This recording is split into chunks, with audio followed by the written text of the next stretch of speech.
My beloved child, stop what you are doing right now.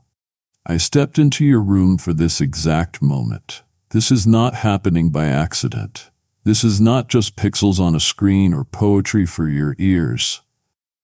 I am literally here. This is not just a message, it is a divine invitation. And if you will lean in, if you will silence the noise of the world and listen to me all the way through, what has been tormenting you in secret is about to break. I am not pacing the heavens, waiting for you to find me. I came looking for you, right where you are. I have something to say that will rearrange your thinking, shift the atmosphere of your home, and mark you permanently. Do not skip this. Do not scroll past. Do not walk away half-changed. This is the kind of word that will either meet your moment or be missed by it. You prayed for a sign, and this is it. I am in your room, and I am not whispering anymore. I am speaking loud enough to change your life. My beloved child, my presence has moved into the space you occupy.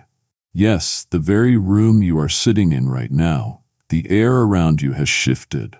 The atmosphere, which felt like just another ordinary moment seconds ago, is now soaked with something eternal.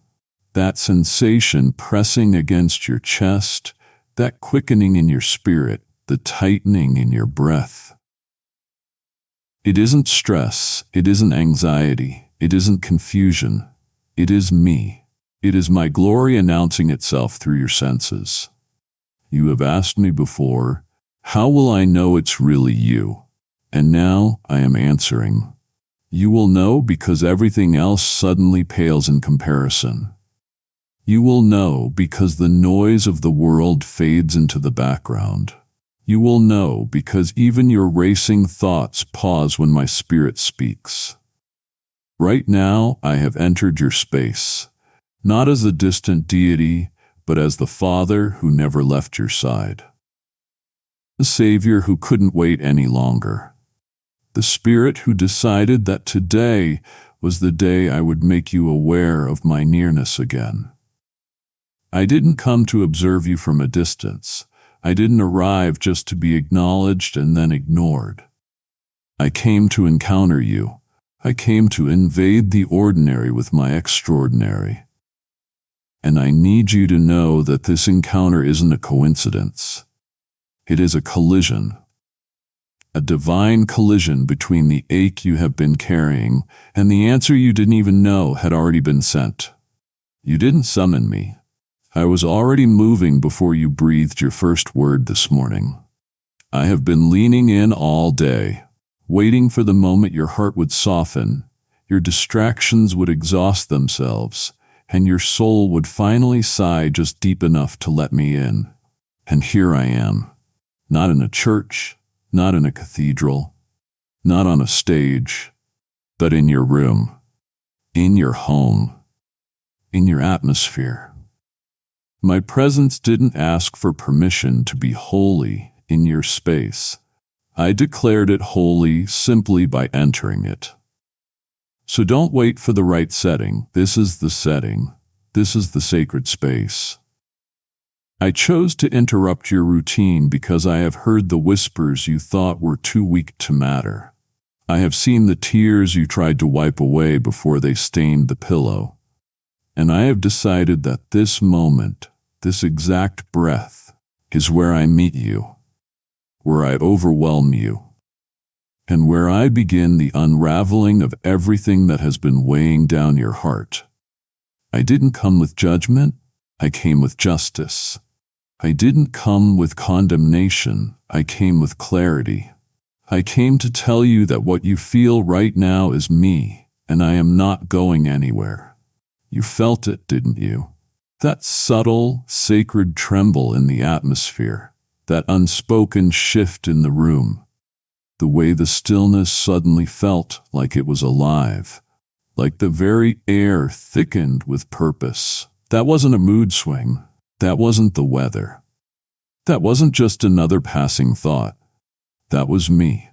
I brushed against you, not with a storm, but with the softness of divine awareness, the kind that sees without needing to ask, the kind that enters without knocking, but never without reverence.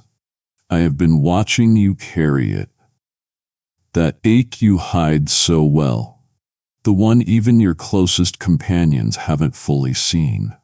You have been performing strength while privately nursing wounds that never seem to close. You have convinced yourself that maybe it's just life, just pressure, just stress. But no, child, that ache, that hollow throb beneath the daily routine, that is a sacred signal. It is your soul crying out for me, and I have answered not with thunder but with touch. I brushed past your weariness like a breeze laced with fire. You felt something stir when everything else was still. That wasn't confusion, that was collision. That was the holy clashing with the heavy, the divine drawing near to the disillusioned. Don't minimize what you sensed. Don't brush it off like a passing feeling. When my spirit moves, it doesn't need a grand entrance. It needs a receptive heart. And yours, though tired, though bruised, though quiet, was open enough for me to enter. I saw the moment you slumped into that chair, into that bed, into that breath that felt like too much to carry. I watched the way your eyes scanned the ceiling, hoping for something, anything, that would make the silence make sense. And so, I moved. I didn't send lightning. I didn't split the sky. I simply entered the room, brushing the edge of your ache with the corner of my robe, and instantly, your spirit knew. It has been trying to tell you that I am here. Something shifted. Everything isn't what it was 5 minutes ago. You are not crazy. You are not overreacting. You are not imagining it. You are sensing what angels shout about in heaven. You are standing in the overlap between earth's pain and heaven's presence. And I am the one reaching across the veil. Not because you begged me to, not because you earned it, but because I love you too much to stay silent any longer. You see, I have been planning this encounter long before your first question rose in the night. I have been orchestrating this moment while you were second-guessing your value. Every ache, every cry, every lonely whisper in the dark has been gathered and sewn into this hour. This wasn't just a good time for me to visit. It was the appointed time. The aching you carry isn't a flaw. It is a flag waving in the spirit, drawing me in. I am not afraid of it. I am not dismissing it. I am not waiting for it to disappear before I move. No, your ache is the very thing I came to address. You were never meant to carry that weight alone. That ache you have been hiding is not invisible to me. It is not ignored. It is, in fact, the invitation I have been waiting to accept. And I have arrived. Not just to observe your ache, but to transform it from agony into anointing, from pressure into purpose, from silence into strategy. Do not harden your heart. Don't minimize the moment. Let the ache speak. Let your soul tremble. For I have entered the room not just to soothe you, but to shift everything around you. You have cried without sound. Those tearless groans that break open inside your chest when no one is watching. You smiled while cracking in pieces beneath the surface, trying to convince others and even yourself that you are okay.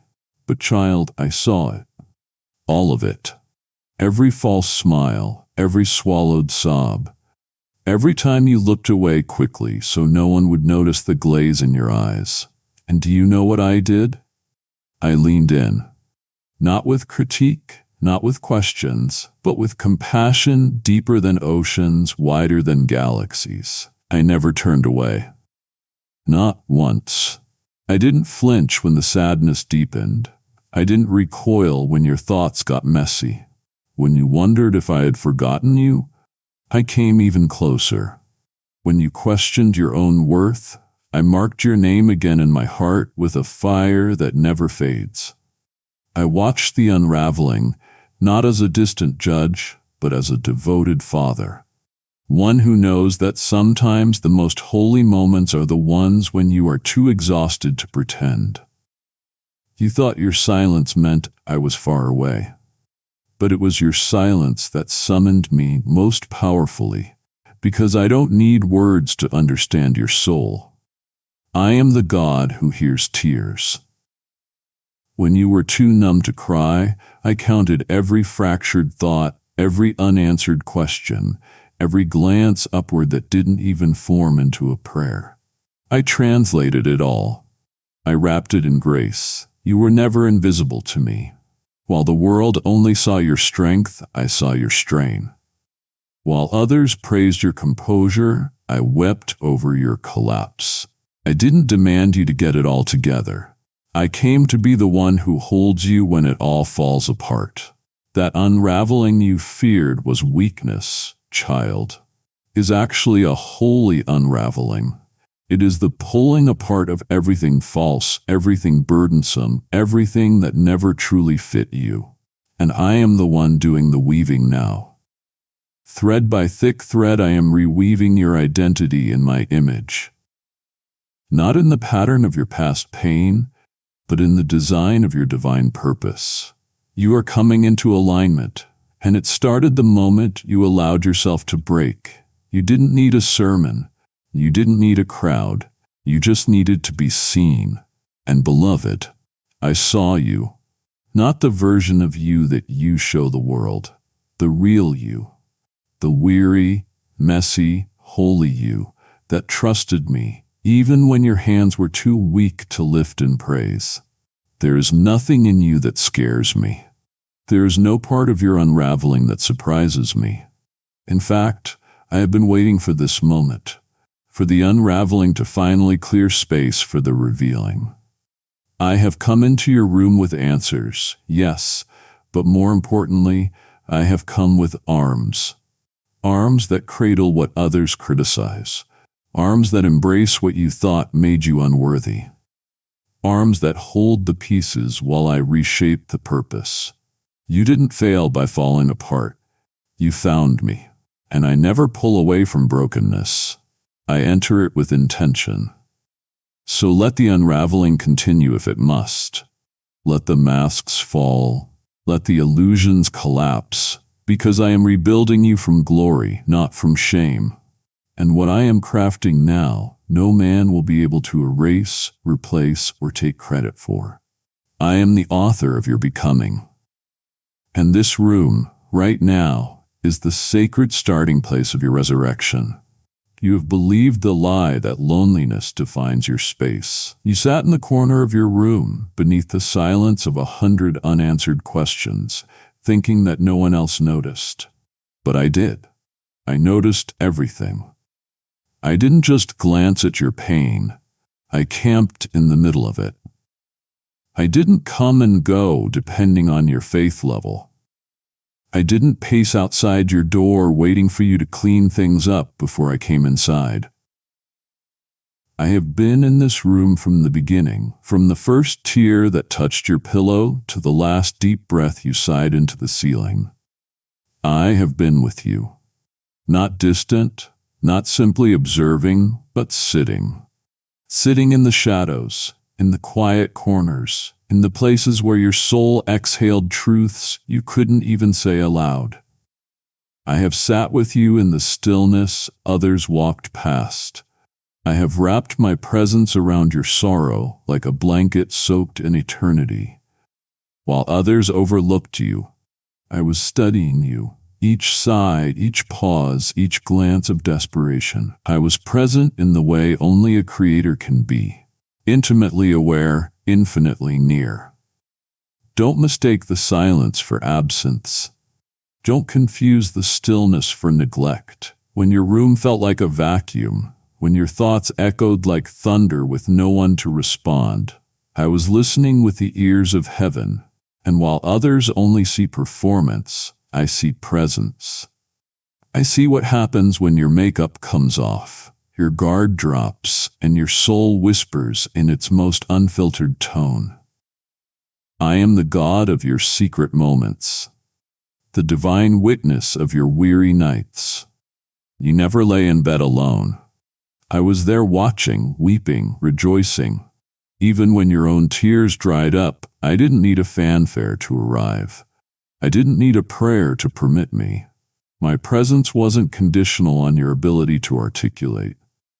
I moved into your room because love doesn't ask to visit. It comes to dwell. And I have dwelled here beside you, before you, within you. When you thought your sighs were wasted, I translated them into heavenly strategy. When you thought your silence was empty, I filled it with the weight of my glory. Every sacred second when your heart was aching and your mouth was mute, I called that worship, and it moved angels into motion. This room has become a sanctuary, not because of decor, but because of history, because I made it holy by sitting in your sorrow. You didn't know it, but the moments you crumbled were the same moments I was building something behind the veil. I wasn't asking you to impress me. I was asking you to invite me. And you did. In your sighs, in your stillness, in those long stretches of quiet grief when you simply said, God, I don't know what to pray anymore. Child, that was the prayer. That was the doorway. That was the whisper that summoned my weighty presence. I never left. I never tuned out. My robe has dragged across this floor while you wept. My voice has echoed between the walls when you slept. My angels have encircled your space when danger tried to creep in. You are not and have never been alone. Your isolation was the invitation.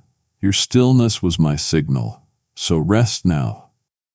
Not in performance, not in perfection, but in presence. My presence, because I am in this room and I am not leaving. Do you remember those nights when the world felt too loud to sleep, but too quiet to scream?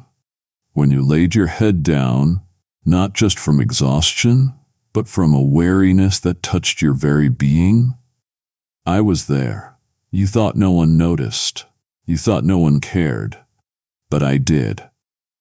I saw the way your eyes stared into the darkness, not looking for shadows, but for answers. I saw the way your mind played scenes you wish you could rewrite over and over, like broken records spinning shame and regret on repeat. And as you whispered to your ceiling, does it even matter anymore? Do I even matter anymore? I answered. I bent low, so low that my breath met yours. So low that my whisper entered your ache. Yes, I said, you do matter. Your life matters. Your story matters. Your pain is not pointless. Your hope is not wasted. Your breath is not background noise. You are divinely, infinitely, purposefully mine. You see, I don't need a stage to speak. I use pillows. I use midnights. I use the quietest hour to thunder truths into the silence. While you were crumbling in the dark, I was crafting in the light. While you were mourning lost time, I was redeeming it behind the veil. My whisper may not have been audible, but it was unavoidable to your spirit. That sudden flicker of peace you couldn't explain, that moment where a verse popped into your heart without reason, that wave of emotion that swept through you for no logical cause, that was me reminding you that you were never meant to be disposable. You are not an accident living out a countdown. You are an intentional creation living out a divine unfolding. Every time you laid your head down thinking the world would be fine without you, I was rearranging heavens to ensure you stayed.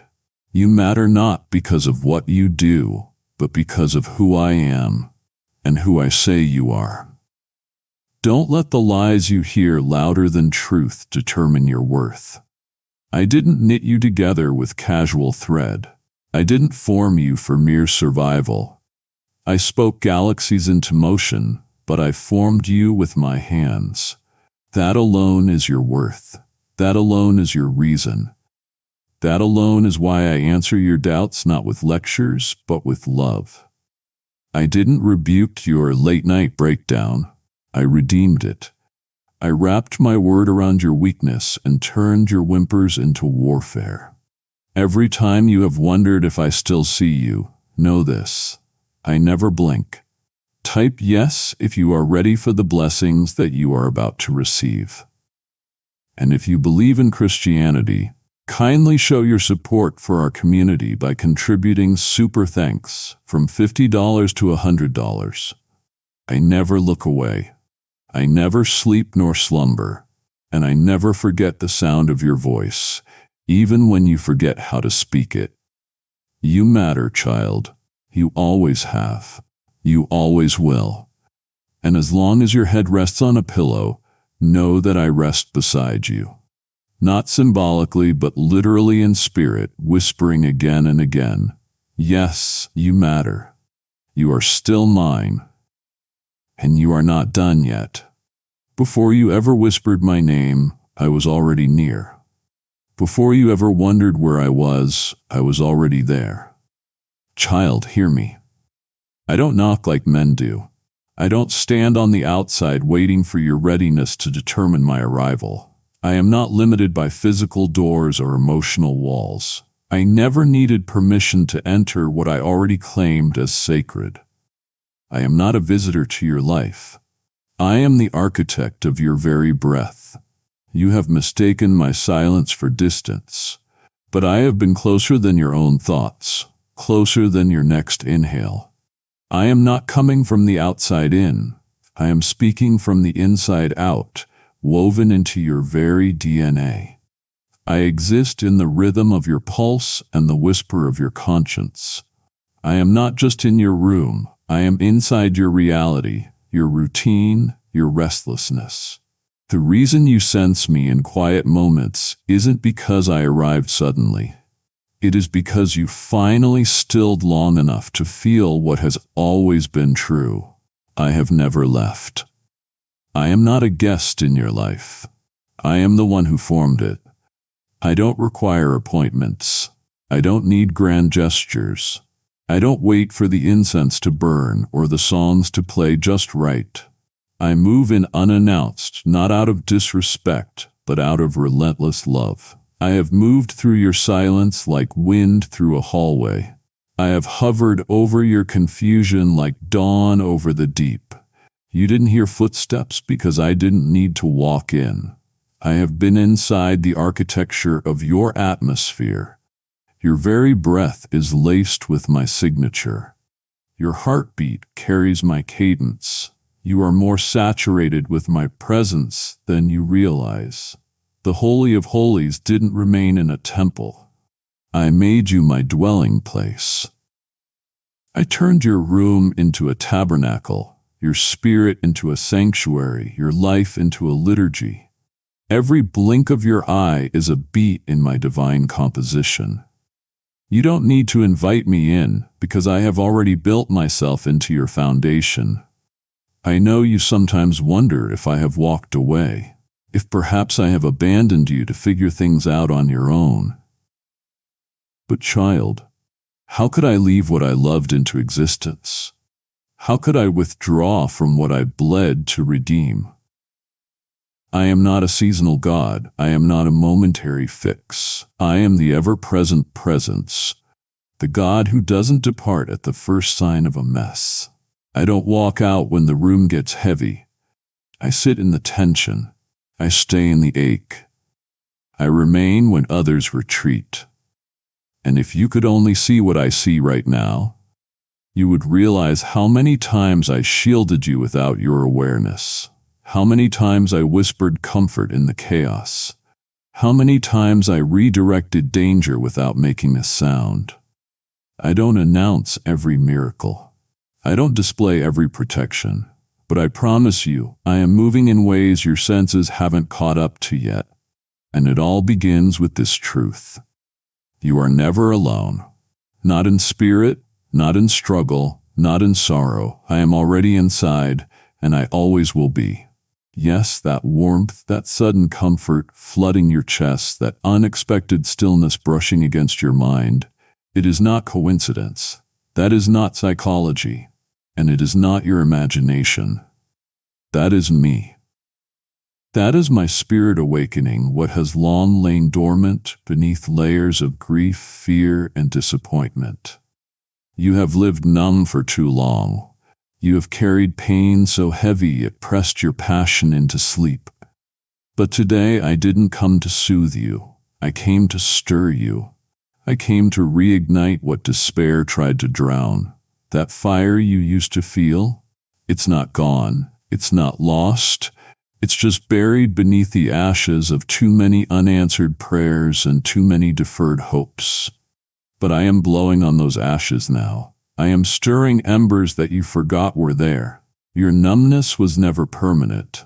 It was a pause, a holy pause. And now I declare it is over. The stirring you feel isn't emotional hype. It is sacred resurrection. I didn't come to encourage your mind. I came to resurrect your soul. That warmth you feel is heaven's flame, divine fire wrapped in mercy. You have grown used to surviving. But child, I didn't call you to survive. I called you to burn, to blaze with vision, with clarity, with holy courage. I have watched as pain silenced your voice and muted your wonder. I saw how trauma made you shrink. I saw how betrayal made you retreat. But I didn't give you fire for it to flicker. I gave you fire so it could consume what was never meant to stay. And now my spirit is waking. What pain tried to paralyze? You will dream again. You will speak again. You will trust again. I am restoring the sensitivity of your soul. Not to make you fragile, but to make you fully alive. You are not broken beyond repair. You are being reforged in the fire of my attention. And with every moment you yield to this warmth, I will go deeper into the numb places, the dense spaces, the calloused corners of your heart that believed it was too late. It is not too late. You are not too far gone. And this warmth is the proof. Let me go further. That stirring you feel is strategic. It is not meant to stop at comfort. It is meant to awaken purpose. I am not giving you a blanket, I am giving you a blueprint. That tingling in your spirit is not a feeling, it is an instruction. It is your spirit recognizing that the King has entered the room with a plan. You have asked me for direction. I am answering not with signs, but with stirring.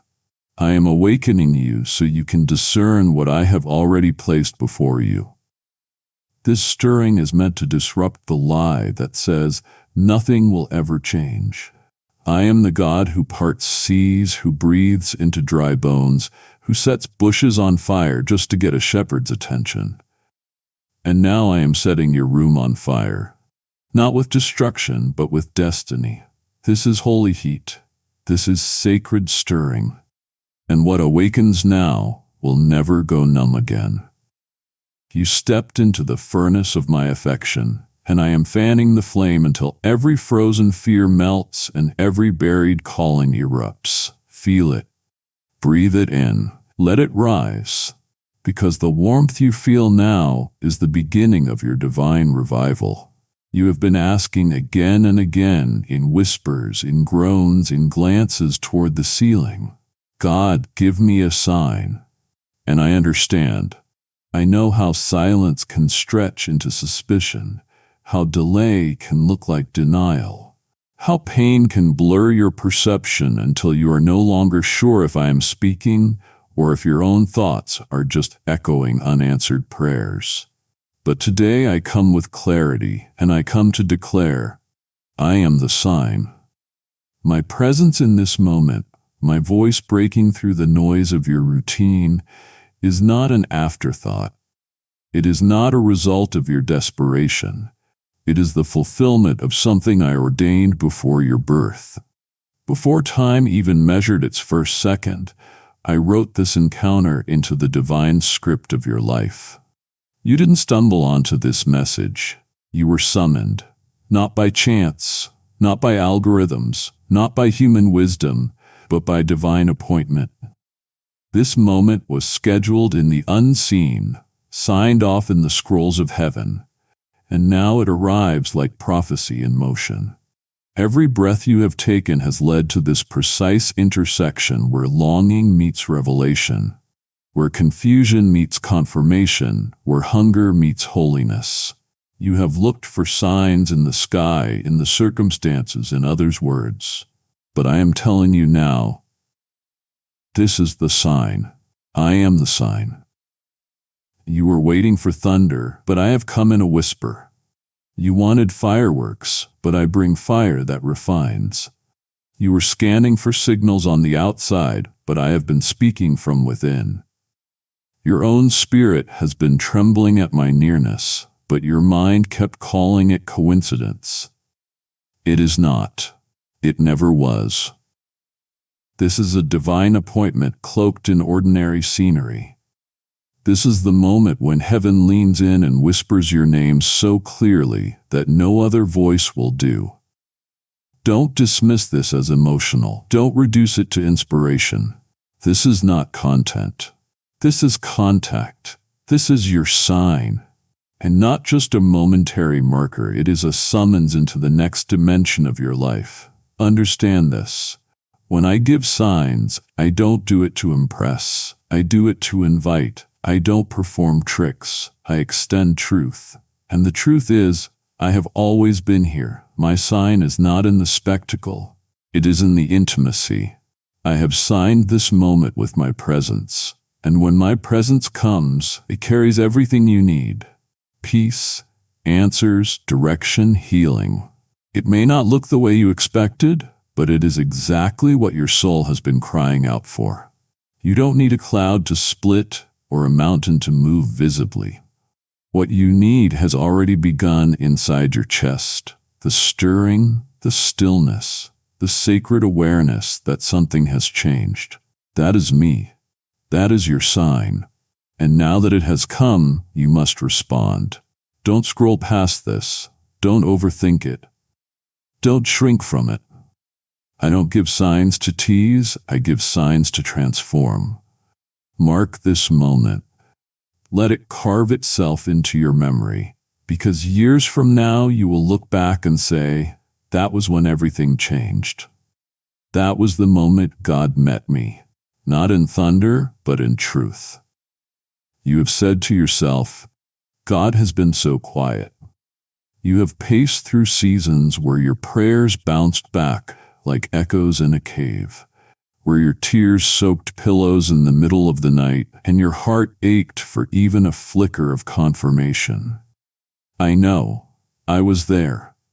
I have listened to every word, even the ones you didn't have the strength to speak aloud. And now I need you to hear me clearly. I have not been quiet. I have just been speaking in ways you didn't expect. You were waiting for me to thunder from the clouds, but I was whispering through interruptions. You were asking for clarity in grand displays, but I was answering you in divine details. That delay that frustrated you, that wasn't punishment, it was protection. That memory that resurfaced out of nowhere, that was me stirring healing waters deep in your soul. That single tear you cried without knowing why, that was my spirit brushing against your ache, reminding you that you still feel, you still carry, you still matter. My voice isn't always loud, but it is always layered. Sometimes I speak in silence, not because I am absent, but because I am present in deeper ways than noise can carry. While you were waiting for a word, I was weaving wonders into your routine. While you looked for signs on the outside, I was arranging divine choreography behind the scenes. I have been loud in your patterns, loud in your detours, loud in the small things that others call coincidence. The cancellation that made no sense, I was in it. The phone call you almost ignored but didn't, I arranged it. The song that played at the exact moment your hope cracked wide open, That was my melody, echoing truth into your dry season. You keep thinking I have been silent, but I have been so involved, so intricately, so tenderly involved, that it took your spirit slowing down to even begin to perceive me. Child, listen. My silence is never indifference. It is always intentional. I have been protecting you from premature answers, guarding your heart from voices that would have twisted my truth. I have been waiting until the noise died down, until the storm of thoughts quieted enough for you to hear the real frequency of my voice. Not the distorted echoes of fear, but the clean clarity of presence. And now that you are here, now that your spirit is leaning in, I am showing you that I have been loud all along. Loud in love, loud in mercy, loud in orchestration, loud in every invisible miracle that kept you standing when you felt like you were sinking. I have spoken through tension and triumph, through delay and desire, and I have done it all to lead you here. Not to a sermon, not to a performance, but to me, to my voice in this room, to the God who is not far off, but fully engaged. I speak not to impress you with sound, but to immerse you in truth. You wanted me to arrive loud, didn't you? To crack open the sky with signs and wonders. To shake the walls with a holy earthquake announcing, He is here. You waited for the thunder. You hoped for fireworks. You imagined a miracle draped in grandeur, clothed in shock and awe. But instead, I arrived quietly. I entered your room like morning light slipping past the curtain, soft, sacred, and impossible to ignore once felt. I didn't come because you demanded a show. I came because your soul was starving for stillness. You see, the world trained you to look for volume, to measure my hand by magnitude. But I don't always move in magnitude. Sometimes I move in mystery. And when I choose mystery, I choose to whisper rather than shout. I choose stillness over spectacle, because what I am building in you is too sacred to be flaunted and too personal to be publicized. Child, you expected me to shake your situation, but I came to steady your soul first. Because a miracle without peace becomes a burden you cannot carry. A breakthrough without stillness becomes noise that drowns out the very voice you were longing to hear. You weren't just asking me to move your mountain, you were begging me to hold your heart. And I am, right now, gently, thoroughly, faithfully. I am not just solving what is around you, I am settling what is within you. That quiet that feels unfamiliar, it is not the absence of action, it is the evidence of alignment. I am aligning your atmosphere, recalibrating your perception, softening the soil of your soul, so when the miracle does arrive, it finds a place to land. I don't want to just do something for you. I want to do something in you, something deeper than any outward breakthrough could ever measure. Don't confuse my gentleness with passivity. Gentleness is not weakness. It is precision. It is power wrapped in mercy. It is the deliberate restraint of the Almighty, so that your heart won't fracture beneath the weight of sudden glory.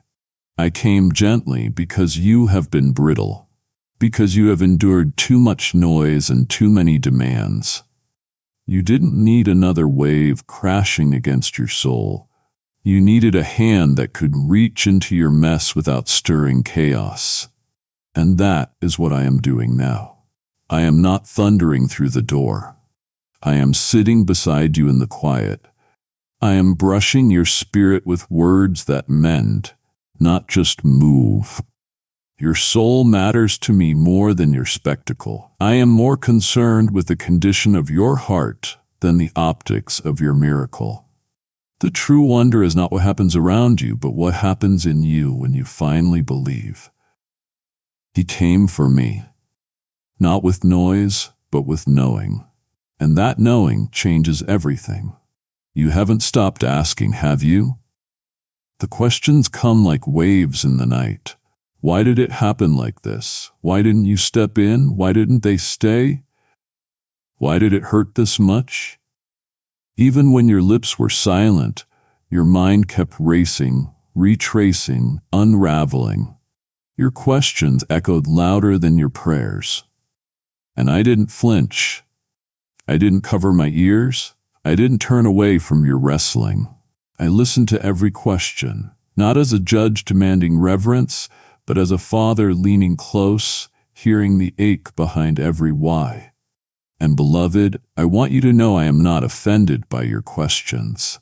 I am moved by them, because questions are signs that you still want to understand, and wanting to understand is the seed of intimacy. Your questions are not rebellion. They are longing.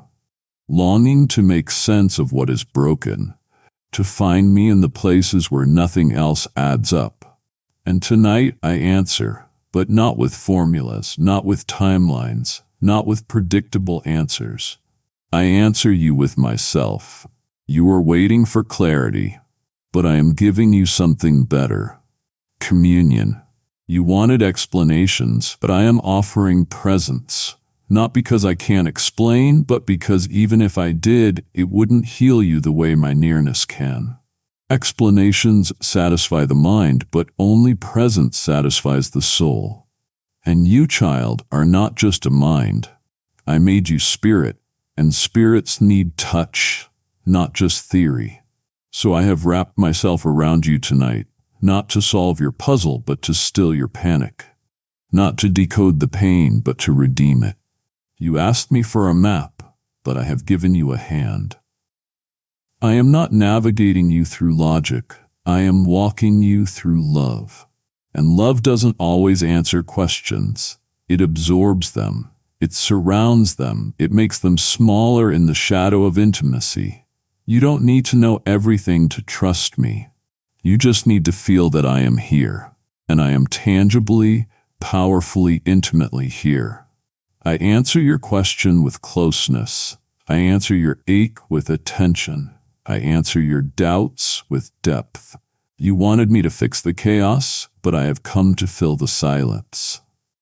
Even now, the atmosphere around you is shifting. Not because you figured everything out, but because you finally surrendered to the truth that you don't have to. I am the answer, not just to the problem you are facing, but to the person you are becoming. You were never meant to carry the burden of figuring it all out. You were meant to walk with me hand in hand, breath in breath. You are not disqualified because you are questioning. You are being refined by it. You are being pulled into the holy mystery of trust. Not blind trust, but anchored trust. Trust that says, even when I don't know where this is going, I know who is going with me. Let the questions rest tonight. Lay them beside you like stones you no longer have to carry. I'm not asking you to pretend you're okay. I'm just asking you to let me into the wondering, the waiting, the worrying. Because I am not afraid of your doubt. I am committed to your destiny. And if you allow me, I will take those loud, lingering questions and I will whisper peace over them until the only thing left echoing in your room is my voice saying, I am here. Now, about those shadows. Yes, the ones that slithered in during your silence, the ones that crouched behind your confidence, the ones that whispered when you were too tired to fight back. They have been watching you. They watched you try to hold it together. They lingered at the edges of your mind when you smiled through pain, when you spoke hope while your heart thudded with fear. They clung to your corners, shadows of shame, shadows of regret, shadows of what if, what was, and what might never be. But hear me now. Those shadows are trembling. Not because you grew stronger in your own strength, but because I walked in. And I didn't walk in with a flicker. I walked in with fire. I didn't stroll in uncertain. I entered as the unstoppable, undeniable, unquenchable light of heaven. Shadows cannot stay where my presence dwells. They may try to linger, but they cannot last. They shrink in my presence, they scatter under my gaze. I don't just bring light, I am the light. And where I am, darkness dies. My light is not passive, it is not polite, it is not soft candlelight that flickers in fear. My light is a roaring river of radiance, a burning brilliance that chases away every lie that ever tried to live in your atmosphere. When I enter a space, darkness has no legal right to remain. That anxiety you have normalized, it is illegal in my light. That shame you carry like a second skin, it melts under my gaze. That guilt that grips your gut at 3 a.m., it trembles now because I have arrived. And I am not here as a guest, but as the rightful ruler of this room. I am not negotiating with your fear. I am annihilating it. I am not counseling your condemnation. I am casting it out. Because my light doesn't accommodate shadows, it evicts them. It displaces them with glory. It doesn't politely dim the dark, it dominates it. You have asked, how long will I have to fight this? And I say to you now, not another second, because I have stepped in. Let me tell you something you need to know. Shadows only grow where light is blocked. And the enemy's greatest tactic was convincing you to block me out by hiding your pain, your questions, your broken places. But now you have cracked open the door, and that was enough. You don't have to burst into perfection for my light to flood the room. One sliver of surrender, one whispered invitation, one broken help me, and my brilliance breaks through. And now I am shining not just around you, but through you.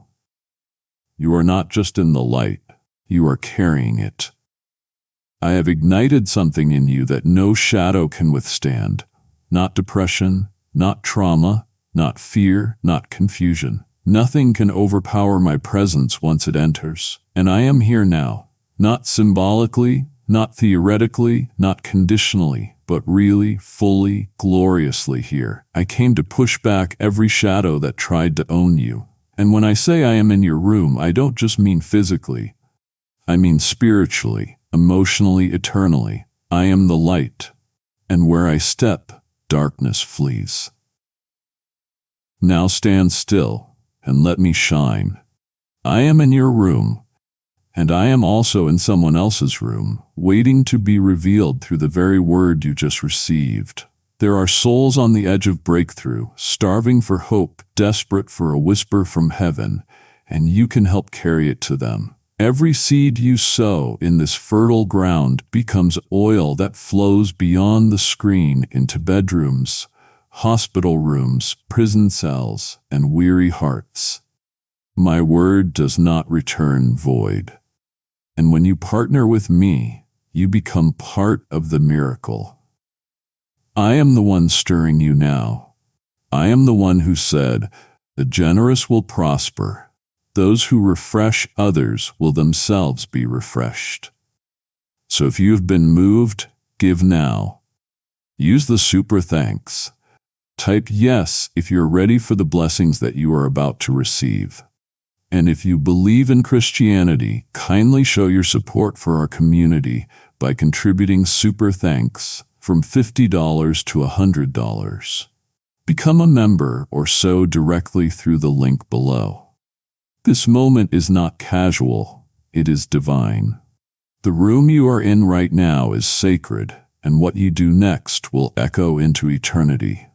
You thought I was only watching when you lifted your hands in worship. You thought my attention required a spotlight. You believed your breakthroughs would only come once you had a platform, once the doors opened, once the applause came. But child, I don't look for you on stages. I find you in the silence. I didn't notice you when you were performing. I saw you in the private place, in the hallway of waiting, in a narrow space between what was and what hasn't happened yet. I saw the strength it took not to quit. I saw the trembling resolve it took to stay when you felt forgotten, to stay when the door wouldn't open, to stay when you had every reason to run, to hide, to disappear. But instead of fleeing, you stayed. You remained, and I noticed. I marked it. Heaven stood still as you whispered, "I don't understand, but I'm still here." That, child, is faith that moves mountains. You think your faith is proven by loud declarations, but I say your faith has been forged in the whisper of waiting, when you didn't shout, but stayed, when you didn't see, but still believed. I have watched you linger in lobbies, metaphorically and spiritually, unsure when your name would be called. I watched you serve when you felt unseen. I watched you give when you felt empty. I watched you smile when you were breaking inside, and none of it went unnoticed. I am the God of the hallway, not just the destination. I walk with those who stay when everything in them screams to move. I dwell with those who hold the line when everything says to let go. And because you stayed, because you didn't rush the process, I am rewarding you not with a pat on the back, but with an outpouring of power. I don't bless performance, I bless perseverance. And you, my child, have persevered when no one else knew what it cost you. Do you know what I am doing now? I am flipping the script.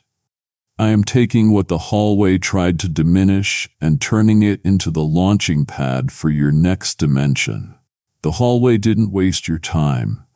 It revealed your trust. And now I will honor it. The waiting wasn't punishment, it was preparation. I wasn't ignoring you. I was intensifying your impact. Because the ones who stay, who wait, who worship in the hallway, they are the ones I trust with heavy glory. And you are one of them. Your name has been echoed in heavenly rooms. Your patience has stirred angelic movement. Your surrender in secret has birthed a season of visible favor. And this room you are in now, it is no longer just a room. It is a delivery room. The hallway has ended, and I have stepped in to release what you didn't even realize was growing in you all along. You stayed, and now I am sending. I saw you. The moments no one else did. The times when your knees hit the floor, not from prayerful poise, but from exhaustion. Your head bowed, not in reverence, but in survival. I saw the tears fall one after another, soaking the same spots of carpet, the same edges of your pillow, the same corners of your soul. You didn't even have words left, only water. And that water became worship. Your tears weren't weakness, they were incense. They didn't disqualify you, they baptized you, each one a holy declaration that even in heartbreak, you didn't run from me, you ran to me. And while others moved on, while they couldn't see what it took just to breathe, I was gathering. I bent low. I collected each tear like a jeweler collecting diamonds from the dust, and not one fell unnoticed. Not one dried in vain. In my kingdom, your tears are more than water. They are sacred, divine drops that write a testimony no demon can erase. You thought you were breaking, but child, you were birthing. You thought you were crumbling, but I was carving out new capacity. Every tear was a story of hope, a surrender. And I saved them all. I have placed them in bottles not for memory, but for multiplication, because I don't just collect tears. I convert them.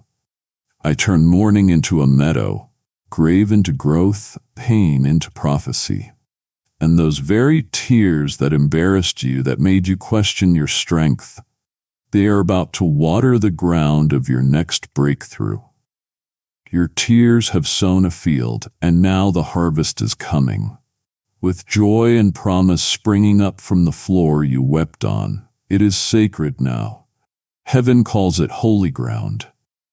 Not because of how clean it was, but because of how real you were. You let me in during your lowest, and now I will lift you into your greatest. This is not just emotional release, it is a spiritual transaction. You traded tears for territory, and I am giving it back to you now. Not just comfort, but conquest.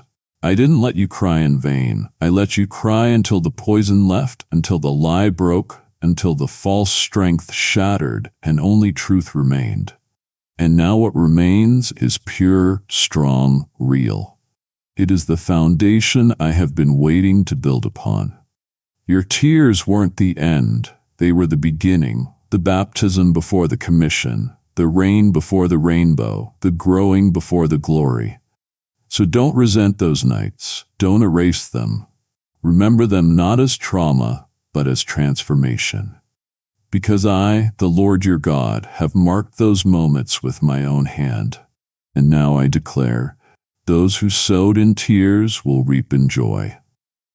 And beloved, your reaping season just stepped into your room. You have carried the fear quietly, tucked it behind your smile, hidden it beneath responsibility. The aching thought that maybe, just maybe, you missed your moment, that the calling passed you by, that the promise got lost in your mistakes, your delays, your detours. You have asked, did I wait too long? Did I fail too many times? Is he done with me? And I come now not with judgment, but with thunderous truth. No, I am not done. I have never been done. You cannot outfail my faithfulness. You cannot outweight my will. Your story is not on pause. It is on purpose. The detours didn't destroy your destiny. They developed it. What you thought was wasted time, I have been using as sacred training. I don't cancel covenants because of chaos. I redeem them. And I say to you now, I am just getting started. You think because it hasn't happened yet, it won't. But my timing isn't your timeline. I work in fullness, not fastness. You are measuring your life by minutes and milestones, but I am weaving it by miracles and mysteries. And I am telling you, what is coming next is greater than what you lost. You have only seen the prologue, but I am ready to turn the page. The next chapter doesn't erase your pain, it repurposes it. It doesn't ignore your questions, it elevates them into revelations. You haven't missed it. You have been molded for it.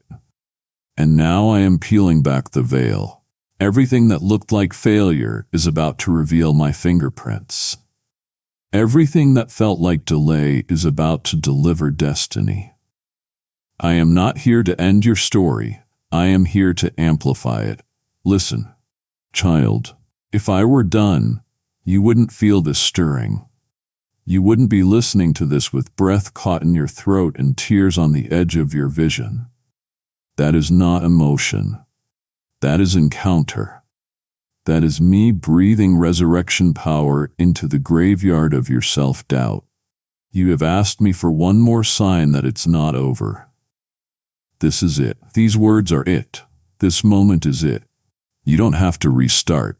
Just return. Return to me. Return to belief. Return to the truth that I don't write tragic endings for my children. I write triumphant ones. And I have already authored the next part of your life with joy, with victory, with purpose. Let go of the lie that says it's too late. Let go of the fear that you are forgotten. Let go of the shame that whispers unworthy.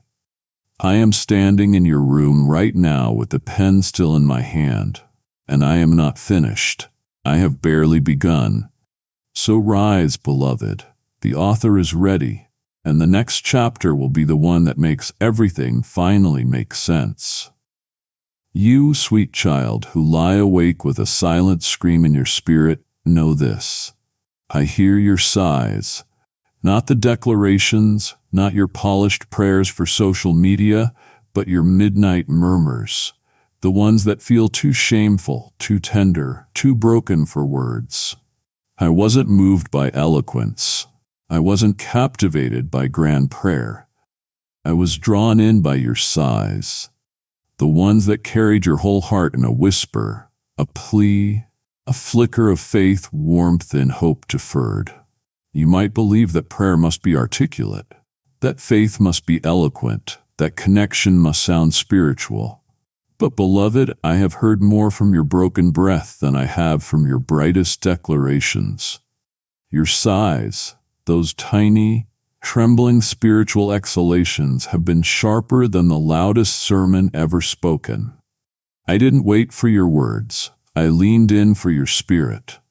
Your raw, halting, invisible whisper of desperation, that was your worship. That was your faith. And I received it fully, tenderly, intimately. You thought that because you couldn't muster the words, your soul lost its voice. But I want you to know, in the realm of my heart, your sighs are the clearest language. When your mouth couldn't pray, your spirit did. When your mind couldn't articulate, your heart spoke, and I listened. I have gathered every tear, every heavy breath, every swallowed groan. I have held them in my hands as tokens of trust, tokens of the holy truth that even in silence you looked for me. I watched you breathe in anguish and exhale faith. I watched you lay your burdens down in secret, speaking only with the trembling rhythm of your breath. Your sighs have written volumes in heaven. They have moved angels. They have shifted destiny. You didn't need theology to reach me. You just needed your heart, and that you gave. And now I say to you, your sighs carried you into my presence, better than apology, better than performance, better than a platform. They weren't ignored. They weren't wasted. They were the portal. In the midst of your mess, where words failed you, you didn't lose me. You met me. Your sighs built a bridge between our hearts. And because of that, I am rewriting your prayers now from my perspective.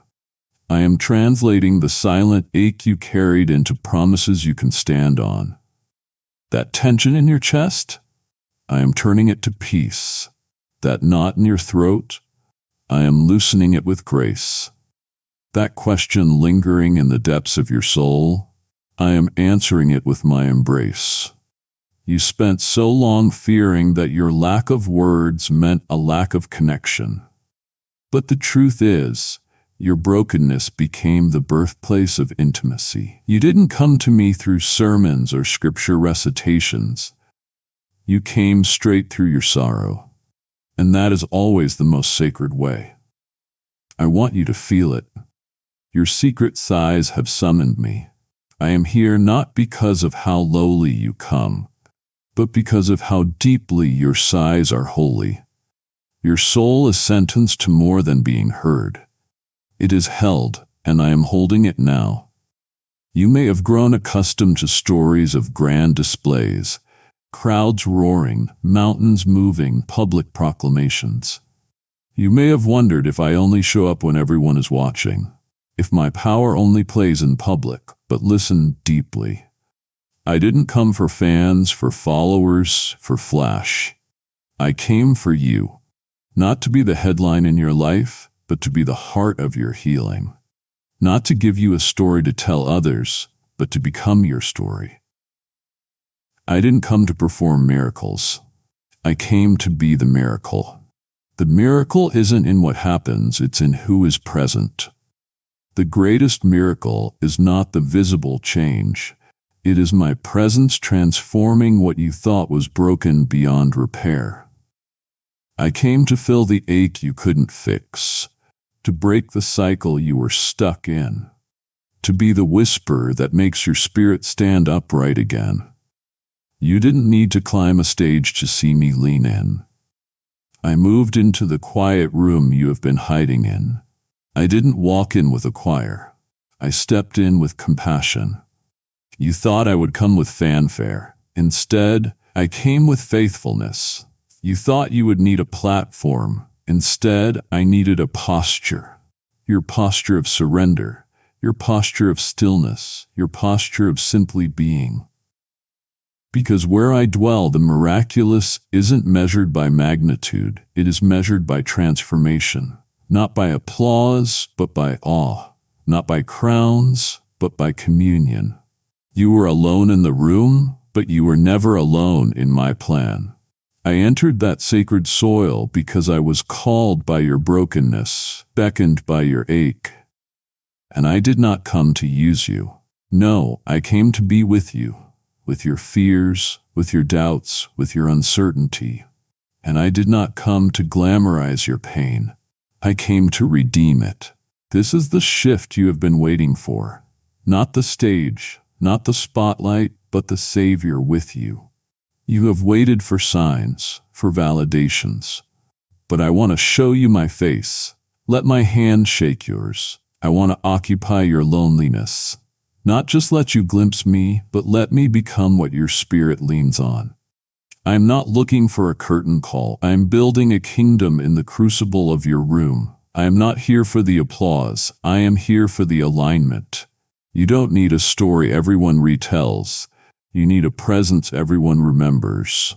And I am that presence right now, in your room, in your heart, in your story, which is far from over.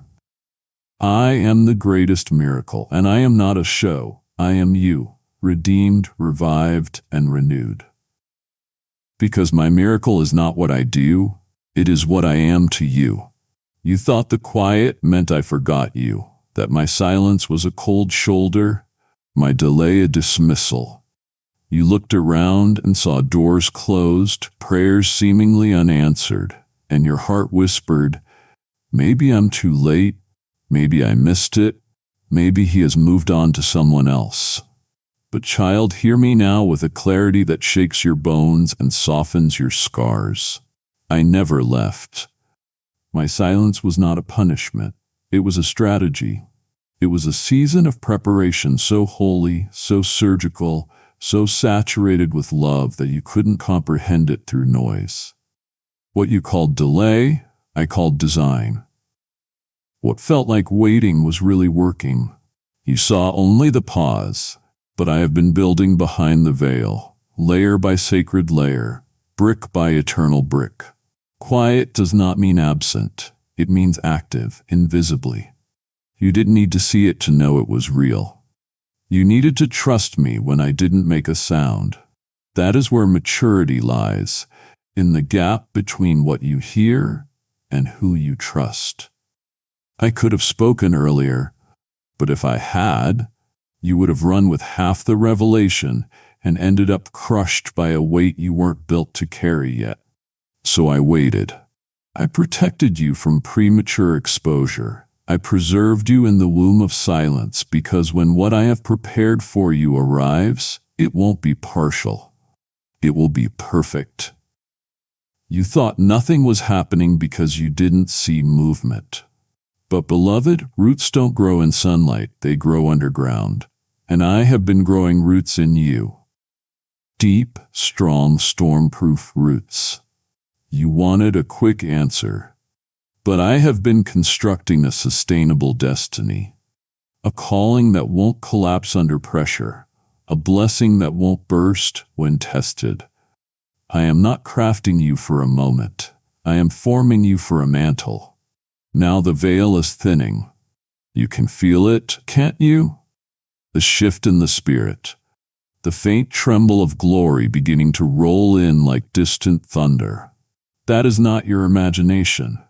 That is me pulling back the curtain. What was once hidden is being revealed. What was once withheld is being released. Not because you begged harder, but because you have been made ready. The silence was preparation, and now the unveiling begins. This is your moment of holy collision, where what I have been building in secret is now about to meet you in public. And when it arrives, you will look back at the silence, not with bitterness, but with awe. You will say, "Thank you for not giving it to me when I asked. Thank you for holding it until I could hold it. Because I love you too much to answer wrong. and I am too faithful to leave you unfinished. Your silent season is over, and what I am about to reveal will make every quiet moment make sense. Invisible. That is how you felt, like a background character in a life that keeps skipping over you. You have watched others get chosen, celebrated, accelerated, and you have wondered, did they see something in them you didn't see in me? You didn't say it out loud, but the ache was real. You smiled through it, served through it, but inside you were drowning in invisibility. You said, God, do you see me? Do you still have plans for me? And now I thunder into your soul with the answer. I have never taken my eyes off you. Not for a second. I have watched over you like a jealous flame, fierce, consuming, protective. While you thought you were overlooked, I was guarding you, shielding you not from visibility, but from vulnerability. I didn't forget you. I hid you on purpose. Some would have celebrated your anointing but mishandled your soul. Some would have affirmed your gifts but assassinated your identity. So I concealed you, not because you were unworthy of the spotlight, but because you were too sacred to be mishandled by it. I hid you like a fire under the altar, like oil sealed in alabaster. Your name, your future, your anointing, it has been under lock and key. Not because I wanted to limit you, but because I refuse to let anyone contaminate what is consecrated.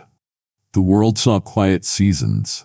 I saw cover. You saw delay. I saw divine insulation. Even when you didn't feel chosen, you were being cherished. My gaze never left you. And even now my eyes burn with jealousy for your future. I am not sharing your story with the wrong people. I am not negotiating your destiny with shallow platforms. I have held you like fire in my palms. Hidden? Yes. Forgotten? Never. And now hear me. What I have hidden I will reveal when it is time. And child, the time is near. You have passed tests of character in isolation. You have grown deep in deserts. And now I am preparing to unveil what I preserved. Not for applause. Not for ego, but for impact. You are not being elevated because it's convenient. You are being revealed because it is divine timing. And when it happens, it will be sudden in the natural, but slow in the spirit, because I have been doing this for years. You are not an overnight story. You are an eternal one.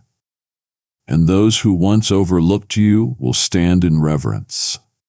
Not because of your name, but because of the weight I have placed upon you. You were hidden like Moses in the reeds, like David in the fields, like Jesus in the manger. But hidden ones are heavenly strategies. And now the hidden season ends. My eyes never left you. And now the world will know what I have always known. You are mine. There has been this creeping fear inside you lately. The unspoken suspicion that I might have left you halfway, that maybe somehow you disqualified yourself, that maybe the momentum ran dry, the vision was too delayed, the promise too worn out to still be valid. You have whispered, "Was that really you, Lord? Or was I just hoping too hard?" I heard that whisper. I have heard the echo of it bounce against the walls of your silence. And I step into this moment to silence every lie that is wrapped around that question. I didn't bring you this far to abandon you. I didn't walk with you through the fire just to watch you burn out. I didn't guide you through the valley just to leave you breathless at the edge of breakthrough. No, child, I am not the God of halfway. I am the author and the finisher. I complete what I begin. If I authored your beginning, I will carry you through to your breakthrough. That is not a suggestion. That is a sworn promise from the one who cannot lie. Look back for a moment, not to dwell, but to testify. Remember where I found you, the chaos you couldn't fix, The confusion that swallowed you whole, the wounds that seemed too deep to ever stop bleeding. And yet here you are, still breathing, still reaching, still standing. You think that is coincidence? No, that was me. I was the one holding your ribs together when grief tried to cave in your chest. I was the one who put strength into your limbs when your soul had no reason left to stand. I was the one who turned that betrayal into a doorway, that delay into a detour that led you here. If I carried you through that, what makes you think I'd leave you now? You have no idea how invested I am in your journey. You are not an experiment. I have poured myself into you. I am not watching from a distance. I am carrying you even when you can't feel the weight of my arms. You are not walking alone. You never were. I know the pace feels slow. I know the weight feels unfair. I know the wilderness felt longer than the word I gave you. But listen, precious one. I am not just walking beside you. I am walking ahead of you, preparing every room you will enter, securing every step you are afraid to take. I am your God, not just in power, but in presence. Your breakthrough is not just a possibility, it is a continuation. I don't abandon what I build. I don't forsake what I form. And I am still forming you, still crafting glory from your grit, still building strength from your scars. You thought this was the end, but I say to you now, this is the middle. And the middle always feels messy, but it is where my glory takes shape. Let go of the panic that whispers, you are too late. You are right on time for me. I am not watching you struggle.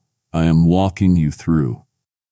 And I will not stop until your life reflects every line of the promise I first whispered to your spirit. I am not finished with you. I am finishing what I started through you. I see you. Yes, even now, holding it all up like scaffolding around a crumbling building, smiling while your soul screams, encouraging others while your own courage runs thin. You have become the stable one, the reliable one, the strong one. But who is holding you? Who catches your tears when you are alone in the shower?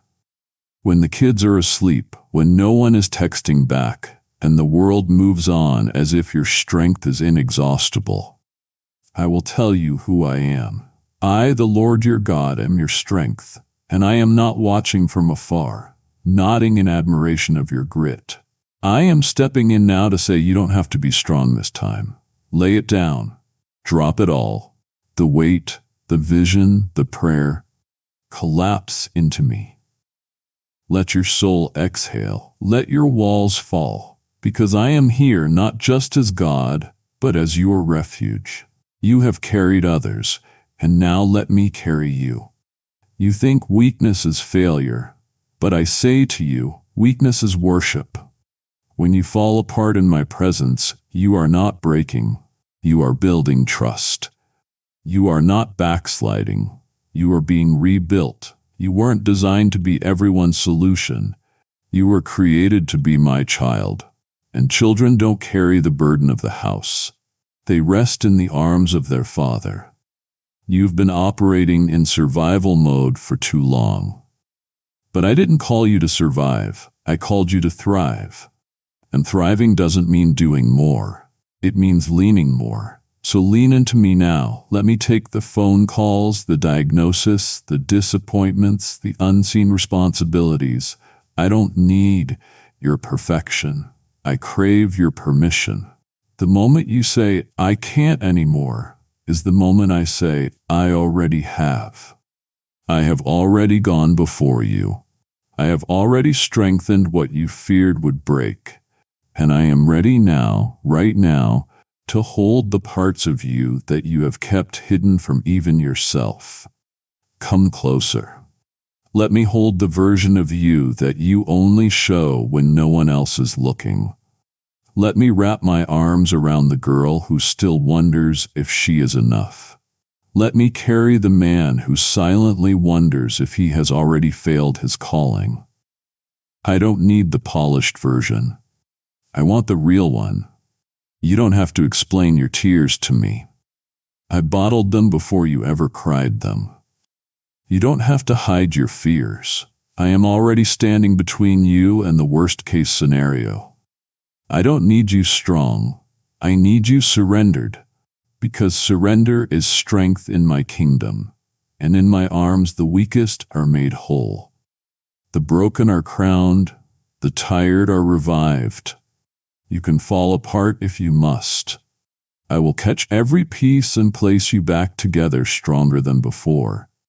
You have been strong for long enough. This time, let me be the strength. There was a night, you remember it. The room was silent, but your thoughts were screaming. You were done pretending, done putting up a fight, done holding up hope like a tattered flag in a war you didn't sign up for. You whispered words you never thought would come from your mouth. I don't know if I can do this anymore. But what you didn't know in that moment was that I was already there. Kneeling beside your bed, holding the pieces of your heart before they ever fell. You gave up on you, but I didn't. You let go, but my grip held firm. Because my grip is not based on your performance, your optimism, or your progress. It is based on my covenant.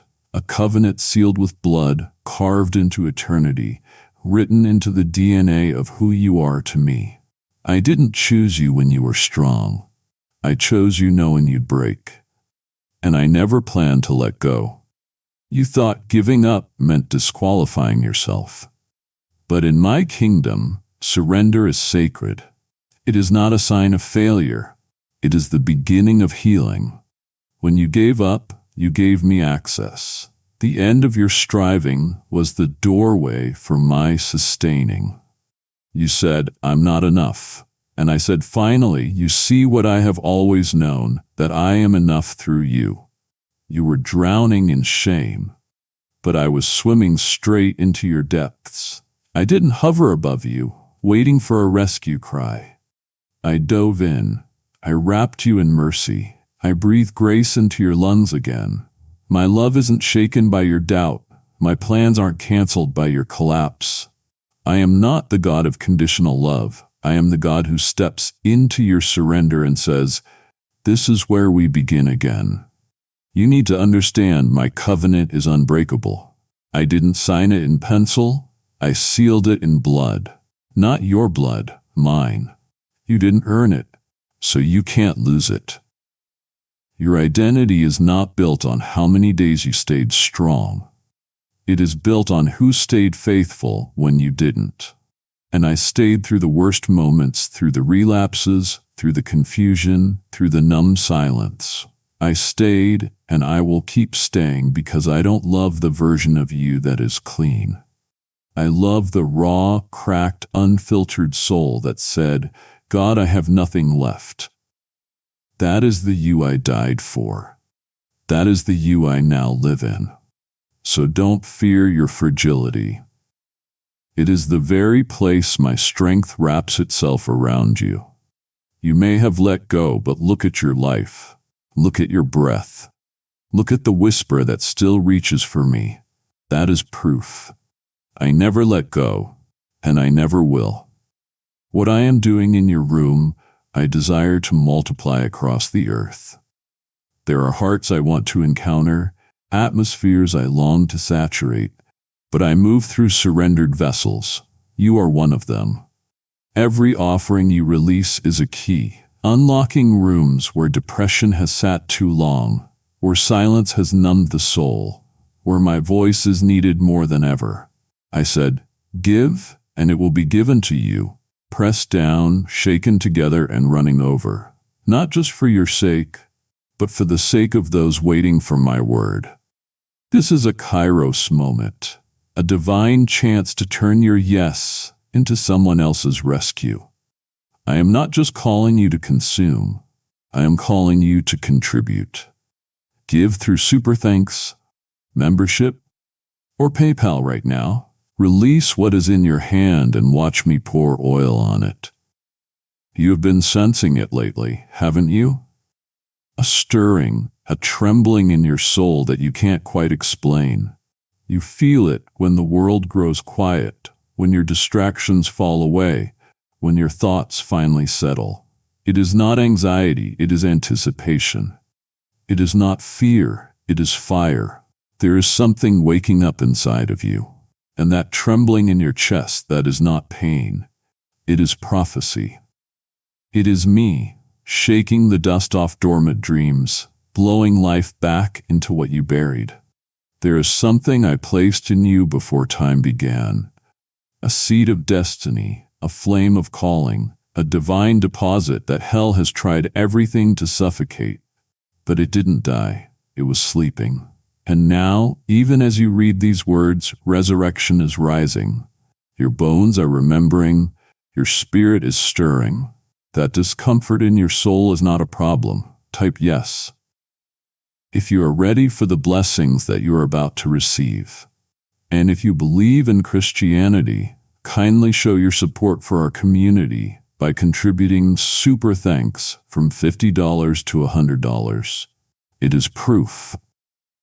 You are being awakened. I have allowed the shaking not to destroy you, but to stir you. The shaking was never punishment. It was a precursor to release. I had to let some things fall apart to make room for what is about to rise. And yes, it felt like loss. It felt like confusion. It felt like being undone. But child, when I resurrect something, it never comes back the same. It comes back stronger. What you thought was your breaking point was actually your birthing point. You are not buried. You are being birthed. And the shaking you have endured is heaven's way of saying it is time. Time to come alive again. Time to dream again. Time to believe again. What I have placed in you is not small. It is not fragile. It is not finished. And now it is waking up. You have mistaken delay for denial, but my promises don't die, they hibernate. And now the spiritual season has shifted. Resurrection winds are blowing. The pressure you feel is your potential being pushed into place. You have been asking, God, what is this stirring in me? And I answer you now, it is me. It is me reaching inside the depths of your soul and calling forth the parts of you that trauma silenced, that fear numbed, that disappointment tried to lock away. I am unlocking you now. I am reviving what you didn't think you deserved to dream about anymore. You are not too late. You are not too broken. You're not too tired. You are right on time. And resurrection doesn't need a perfect host. It just needs permission. So give me your yes. Even if it is weak, even if it is trembling, just say yes and watch what I will resurrect in you. I have not given up on what I planted. And neither should you. The shaking is holy. The sound you feel inside, it is the rumble of purpose awakening. It is resurrection. And it is for you. I know. I see the weariness behind your eyes. I feel the ache in your body, the heaviness that sleep can't seem to cure. You have been carrying more than your own weight, bearing burdens that no one else sees, smiling while you silently bleed. You have kept going when others would have collapsed. You have shown up when your soul wanted to disappear. You have whispered, "I'm fine," while screaming inside, "God, I can't keep doing this." And now hear me, child. I hear that scream. I catch every weary breath. And I need you to know this. Your fatigue is not failure. It is not weakness. It is not disobedience. It is evidence. Evidence that you have kept standing when storms tried to bury you. Evidence that you have poured out when there was nothing left to give. Your tiredness is not the end of your strength. It is the receipt that proves your faithfulness. And now I say to you, help is coming. You didn't cry out for pity. You cried out for presence, and I have come. But I am not coming just to comfort. I am coming to reinforce, to undergird your weary frame with supernatural strength. I am sending help, divine help, angelic assistance, unexpected relief, fresh wind. I am not asking you to power through this one. I am stepping in to lift it with you. You will not finish this season the way you started it. The burden that drained you will be the very thing I use to bless you. What tried to burn you out will burn something eternal in you. Because I don't just rescue, I restore. I pour back into the places that gave beyond their limit, and I reward those who refuse to walk away when quitting would have been easier. You, beloved, are about to be replenished. Not slightly, not temporarily, but deeply, eternally. I want you to feel this truth wrap around you like a blanket right now. You are not alone. I am not watching from the sidelines. I am in the trenches with you. You are not invisible to me. And your exhaustion has not repelled me. It has drawn me. I don't walk away from tired ones. I draw near to them. I cradle them. I whisper life back into their bones. And today, I am releasing a wave of divine restoration. You will rest in me and rise again. You will breathe again, dream again, move again. But this time not from empty effort. This time it will be from overflow. You have poured out so much, but now I'm pouring into you. Watch for me in the days ahead. Watch for the moments that feel lighter, for the encounters that bring joy without striving. That is me. That is the help I promised. You have endured well, and now I will refresh you as only your Father can. The one who sees it all and holds it all together, even when you feel like falling apart. You have been too hard on yourself, measuring your growth by how few mistakes you make, by how fast you move, by how flawless your faith sounds to others. But I, your Father, don't measure like man does. I don't love for performance. I love for progression. I don't demand perfection. I celebrate movement. Even if it's slow, even if it's uncertain, even if you take 2 steps forward and 1 step back, if you are still moving, you are still growing. And if you are still growing, then you are still winning. I never asked you to be flawless. I asked you to follow. I never demanded perfection. I invited participation because I know that real healing, real maturity, real transformation is messy. And I am not afraid of your mess. I step into it. I work through it. I bring beauty from it. You thought your progress was invisible because it didn't look impressive. But child, I see everything. Every time you chose forgiveness when bitterness screamed louder. Every time you showed up when it would have been easier to disappear. Every time you whispered hope through trembling lips. That is progress. That is holiness in motion. Heaven doesn't measure you by how few times you fall. It measures how many times you rise. And every time you get up, even if it is with scraped knees and tired breath, all of heaven shouts, "Look, they are still moving." That is what I celebrate. Not flawless execution, but faithful steps. You are not behind. You are not failing. You are becoming. And I am right here cheering you on. Not because you're doing everything right, but because you refuse to give up. Let this truth settle deep into your soul. I love the unfinished version of you. I love the becoming you. The version still working through things.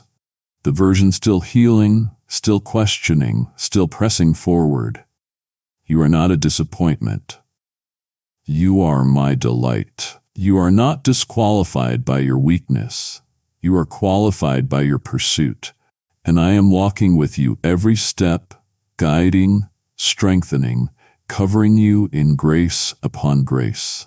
So stop beating yourself up over your pace. Let go of the timeline the world demands. Your journey is sacred, not rushed, and every move you make, every inch forward, is bringing you closer to the fullness I have destined for you. I am not waiting for you at the finish line. I am walking beside you at every step. Progress isn't always loud. Sometimes it is a whispered breath, a choice to try again. And that, child, is holy. You are moving. You are growing. And I am proud of you. I know what has been going on inside your head, the war that rages behind your eyes, even when your face looks calm, the silent battles, the relentless internal dialogue, the accusations, the doubts, the fear-based what-ifs, the shame-laced reruns of every mistake, every misstep, every memory you wish you could erase. I have seen how they ambush you at night, hijack your thoughts in the middle of your day, steal your focus, your confidence, your clarity. You have been fighting alone in a battlefield called your mind. But child, listen to me now. You are not losing this war. I am stepping into it. I am not angry at your struggle. I am not frustrated by your thoughts. I am not ashamed of your confusion. I am not condemning your mind. I am redeeming it. You thought you were too weak, too double-minded, too messed up to win. But I am telling you, this battle isn't proof of defeat. It is proof that you haven't surrendered to the lies. You are still resisting, still fighting. And now I am fighting with you. I have come to silence the accuser, the one who twists your memories, who distorts your identity, who magnifies your flaws and minimizes your worth.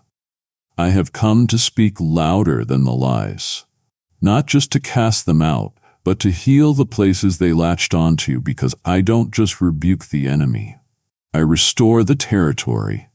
Your mind is not too far gone. It is holy ground, a battlefield that will become a sanctuary, a place of torment that will become a throne room of peace. And I am doing it not by force, but by presence. My peace isn't a distant gift. It is me sitting with you even in the middle of the noise. So breathe now deeply. Let my voice begin to drown out the static. Let my truth unravel every lie you have unknowingly agreed with. You are not crazy. You are not broken beyond repair.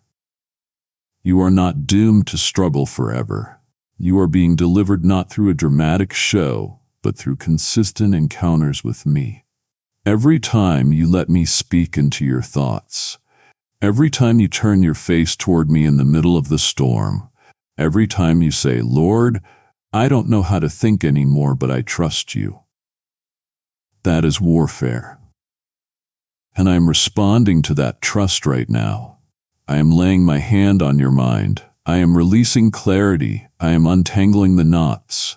And I am saying to the voices that tormented you, enough. Be still, be silenced. My child's mind belongs to me. And peace, lasting, supernatural, heart-restoring peace, is now your portion. Not just sometimes, not just on good days, but every day. Because the war is not yours alone. It never was. I am winning it with you and for you. Let's talk about the things you try to hide, the past you edit, the mistakes you bury, the scars you cover in spiritual makeup. I know them all. The moments you wish didn't exist, the decisions that haunt you in quiet moments, the shame you wear like a secret weight.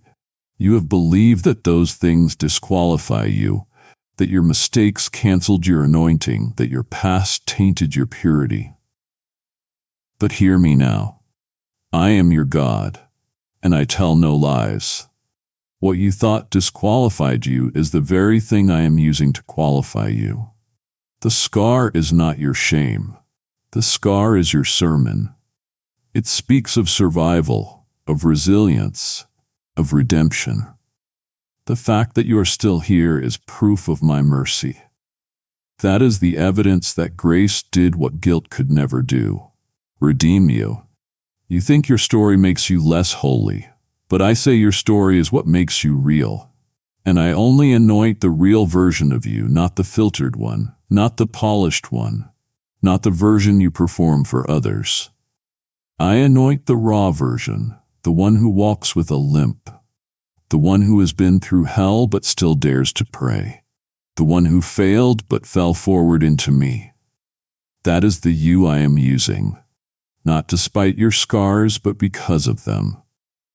Because when others see them, they will know I am real. They will see what you survived, and they will believe in what I can do through broken vessels. I don't choose perfect people. I perfect the people I choose, and I am choosing you again and again. Even with your scars, especially with your scars. So stop hiding them. Stop shrinking back. Stop disqualifying yourself from assignments I already appointed you to. Your scars are not disfigurements. They are divine designs. Evidence that the enemy lost, that grace triumphed, that trauma did not have the final word. And I am sending you now, scarred, yes, but not disqualified. I am raising you with a testimony that will break chains, ignite courage, and shake atmospheres. Because healed people don't just carry wisdom, they carry weight. And you, my child, carry a holy weight, the weight of someone who's been through it, the weight of someone who knows me, not through sermons, but through survival, through encounter, through intimacy. So hold your head high. Let the scars show, for they are not your shame. They are your signs, and signs don't point to your past. They point to me. I am the God who doesn't erase your story. I write it. And what I am writing now is glorious. You have been running, haven't you? Not always physically, but emotionally, spiritually, chasing something you couldn't name, longing for someone, anyone, to say you are enough. You have poured out, posted, performed, prayed, and persevered, but still wrestle with this hollow echo inside you that says, am I truly seen? Am I valuable beyond my output? Am I worthy even when no one notices? I saw that ache. I saw the way you looked for affirmation in places that weren't built to sustain you. I saw how applause felt like air and silence like suffocation. And now I speak to that hunger in your soul. And I say this, stop chasing what I have already given. You don't need to perform for my approval. You don't need to chase human validation. You were chosen by me. Before the foundations of the earth, before they applauded you, I appointed you. You were mine before you were visible, called before you were celebrated, marked before you were mentioned. You have been trying to earn a seat at the table, not realizing I built the table for you. Your identity was never supposed to be a reflection of people's opinions. It was always meant to be rooted in my decree. You let compliments become fuel, but they burn too fast, don't they? Because man's praise is fleeting. It shifts like waves. One day it crowns, the next day it crucifies. But my voice is unchanging. My choice is eternal. I don't pick favorites based on performance. I choose sons and daughters based on my pleasure. And I take pleasure in you, not the version you market. The real you, the you who wakes up feeling unsure, the you who cries and worships at the same time, the you who fears being overlooked. That version I affirm now. So rest, beloved. Rest from the striving. Rest from the comparison. Rest from the pressure to be on all the time. Your calling is not fragile. Your purpose is not tied to their praise. What I have placed in you is irrevocable. It can't be snatched by silence or stolen by slander. I have sealed it. I have stamped it. I have surrounded it with angels and timed it with eternity. I will make room for your gift. I will open doors no man can close. I will promote you in due season, not to feed your ego, but to fulfill my promise. You don't need their affirmation to prove your worth. You need my affection to anchor your heart. and you have it. You have always had it. So stand tall. Not because they see you, but because I chose you. Not because they celebrate you, but because I created you. And child, that is enough. It is more than enough. You have been watching the clock, measuring time like it is your master. Watching the calendar, feeling behind. You see others running ahead, receiving blessings, stepping into seasons you thought would have been yours by now. And though you trust me, there's a quiet panic beneath the surface. Did I miss it, Lord? Did you change your mind? Was I too late, too slow, too distracted, too broken? But I speak to you now with fire in my voice and mercy in my breath. No, beloved, you are not late, and I have not denied you. What looks like delay is not abandonment. It is alignment. What feels like pause is not punishment. It is preparation. You are not running out of time. You are being prepared for a time that was crafted just for you. See, your destiny is not built on earthly deadlines. It is built on eternal design. I am not watching a ticking clock. I am orchestrating Kairos moments, divine intersections where what I have planted in you collides with what I have prepared around you. And if I released it too early, you would have to sustain it by your own strength. But I love you too much for that. I will not allow you to enter rooms your character isn't ready to hold. I will not open doors that your roots can't sustain. What I am building in you is deep, lasting, unshakable. That kind of foundation takes time. And yes, it is frustrating. But I promise you, it will be worth it. Because when the fullness comes, you won't question it. You will walk in it with confidence, with clarity, with the authority that only comes from having waited in me. And let me tell you this, you haven't missed anything. Nothing good is slipping through your fingers. Nothing I have ordained for you is getting passed on to someone else. I don't operate on scarcity. I am not choosing between my children. I am choosing for them, with them, through them. What is yours has your name on it in heaven's handwriting, and no delay can erase it. You have been sowing in tears. I have watched. I have gathered every seed, and in due time, my time, it will harvest with joy. The waiting hasn't been a waste, it has been wound space, sacred space. And when the time is right, the promise will break forth. Not rushed, not forced, right on time, wrapped in glory, dripping in purpose, covered in peace. So stop looking at the clock, start looking at me. I am not pacing, I am not panicking, I am not late, and neither are you. I am preparing you perfectly, and I will finish what I started. Not according to the world's stopwatch, but according to my eternal heartbeat. You are not denied. You are being divinely timed, and the delay is almost over. You have been waiting for someone to validate you, to publicly recognize what I whispered to you in private. You have looked at others who seem to be surrounded by support, embraced by communities, celebrated in circles, and you have wondered, where is my confirmation? Who sees me? But I want you to know that I saw you first, long before they did or didn't, long before the applause or the silence, before the support or the betrayal. I confirmed you in secret. When no one was watching, when you were weeping into your pillow at night, doubting whether you even heard me correctly. In that space of total vulnerability, I confirmed you with my hand, not theirs. With my oil, not their opinions. The crown didn't come from men. It came from me. You see, I have always done my deepest work in secret. David wasn't crowned in front of thousands.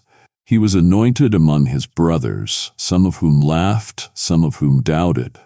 Yet my oil still flowed, and child, it still flows over you. You don't need the crowd to believe it for it to be real. You don't need their affirmation for it to be active. You are not waiting to be chosen. You have already been marked. Their delay in seeing your value doesn't change the value I placed on you. Your worth is not tied to public opinion, it is tied to private covenant. And I am the God of covenant. What I have spoken in secret I will confirm in public, but not on your timeline, on mine. And when I do it, it won't be because you demanded it. It will be because you were faithful with what I gave you. When no one clapped, when no one noticed, when no one stayed, that is when you proved you were ready. Not in the spotlight, but in the shadows. That is when I took note. Not when the stage was bright, but when the room was empty and you still worshipped. And now I am bringing you into the season where I crown you in the open, where what I have whispered will become what I announce, where the oil that was once unseen will now shine with authority and glory. But remember this, don't chase the crown, chase me, because the crown without my presence is empty. But the crown that comes from my hand is not just a symbol. It is a signal. A sign to the world that what was once hidden in secret has been refined in fire, tested in silence, and is now ready to reign. You don't need the crowd, you need my voice. And I am saying it now. You are confirmed. You are called. You are crowned. You thought the small things didn't matter. The quiet obedience, the gentle yes no one applauded, the late-night prayers whispered through exhaustion, the anonymous generosity, the silent sacrifices, the days you chose peace over proving your point, the moments you forgave instead of fighting back. You didn't know that every one of those decisions was echoing in eternity. You didn't see the angels dispatched with every yes. You didn't feel the spiritual tremors that shook the enemy's plans when you chose integrity over popularity. But I did. I saw every seed. I caught every tear. I recorded every act. And I declare over you now, nothing has been wasted. Not 1 ounce, not one prayer, not one unnoticed offering. You have moved mountains in the spirit, even when it felt like you were just surviving in the natural. You have been asking for big breakthroughs, not realizing that you have already been part of one. That your obedience in the valley was building altars in heaven. That your trust in the silence was constructing cathedrals of faith. That your small yes was birthing massive legacy. You thought it was just a choice. I saw it as a weapon. Every time you obeyed me in the dark, I released light into generations you haven't even met yet. You shifted timelines. You protected your bloodline. You rerouted spiritual attacks you didn't even know were coming. And now I am bringing the fruit of your faithfulness into the open. This is the season of harvest, not just in the natural, but in the spirit. The rewards will start showing up in places you forgot you sowed. In relationships, in opportunities, in clarity, in favor, in restoration. And even more than the fruit, I want you to know how I feel about you. I am proud of you. I am proud of your faithfulness when it didn't make sense. Proud of how you trusted me without the blueprint. Proud of how you stayed when it felt easier to run. I am not just celebrating what you have done. I am celebrating who you have become. You look like me. You reflect my character. You radiate my faithfulness. And heaven recognizes it. You may not see the full impact yet, but the ripple effect of your small obediences is touching the world. Your children will feel it. Your future will be shaped by it. Your legacy will be carved in it. Because with me, nothing done in faith is ever wasted. So don't minimize your yes. Don't despise the seed you have sown in tears, but now you will reap in joy. The ground has remembered, the heavens have received, and the time is now. Let me make something eternally clear. My presence is not a visit. It is a residency. I am not just in your room for a moment of comfort. I am in your story. From the first breath you took to the one you just drew in. I have been here, not watching from a distance, not waiting for you to earn me. I have been embedded in every line, every chapter, every quiet cry in the dark. I was there in the innocence of your childhood. I was there in the heartbreak that marked your teenage years. I was there when you made choices you regret, and when you fought battles no one else saw. You thought I left when it got messy. You thought my silence meant absence. But child, I was weaving redemption into the very pages that felt too painful to reread. I never stepped away. Not once. And here is the truth you need to feel deep in your bones. I am not leaving now. Not when your story is reaching its rising action. Not when your breakthrough is just steps away. I am the author and the finisher. And I don't put my name on something I don't intend to finish in glory. Your past hasn't disqualified your future. It has qualified it. Every twist and turn has been used to build a testimony that will speak louder than any sermon. I have been in every scar, preparing you to minister from a place of truth. I have been in every silence, teaching you how to hear me in stillness. I have been in every delay, forming character that success could never build. Your story is not behind schedule. It is right on time for divine fulfillment. So pause. Let this sink in. I am not just in your room. I am in your soul, in your bloodstream, in your DNA. You are not alone. You are not a disappointment. I have been holding your heart even when you tried to numb it. I have been speaking even when you stopped listening. And now I am releasing the next page. Not a rerun, not a recycled season. A new chapter. One full of clarity, confidence, peace, and purpose. You have been wondering when the breakthrough will come.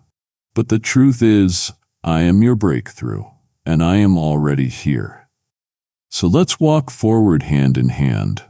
No more second guessing, no more looking back. The story is about to shift in your favor, not because you earned it, but because you endured for it. And because I have always planned this part to carry the glory. I am not leaving, beloved. Not now, not ever. Your story is still being written in my ink. Your life is still under my breath. And the best part, the part where everything you survived becomes the very thing I used to bless others, is about to begin. You haven't missed it. You are not disqualified. And you are not alone in that room. I am here, and I always will be. I am not just in your room. I am about to move through it, and through your obedience, I will enter thousands more. This word didn't just comfort you, it commissioned you. There are people whose chains will break when they hear what you just heard. But the only way this fire spreads is if you help me carry it. I told you, he who refreshes others will be refreshed. When you give, you are not tipping a creator. You are partnering with a creator. This is holy soil, and your seed will not return empty. So respond now. Use the super thanks. Become a member or sow through the PayPal link in the description. This room is turning into a revival, and you are helping send it into the world. Before you scroll away, respond to me.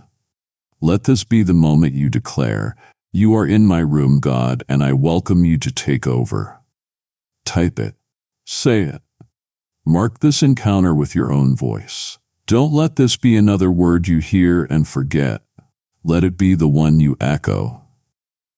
When you comment, you are not just interacting, you are activating something in the spirit. This is holy ground, and your agreement with me unlocks the next chapter. Listen closely, my child, and do not skip this moment, for this is the fuel for your spirit and the motivation you need to become my hands and feet in a world that is hurting. I know that grief can feel like an unwelcome guest that has moved into your room, sitting beside you in the darkness as a cold and heavy presence that constantly reminds you of what you have lost. But you must know that you are not alone with that guest, for I am here too. I am the God of all comfort, and my warmth is far greater than the chill of any grief. My light is brighter than despair's longest shadow. Lean on me now, and let me carry you through this valley. Cling to this promise I make to you, my beloved, and write it on your heart. There will come a day as certain as the sunrise, when I will personally, with my own hand, wipe every last tear from your eyes. All the former things will have passed away, but until that glorious day arrives, do not be afraid to let your tears fall in the holy, safe presence of your Father. I am with you, and I am holding you through it all.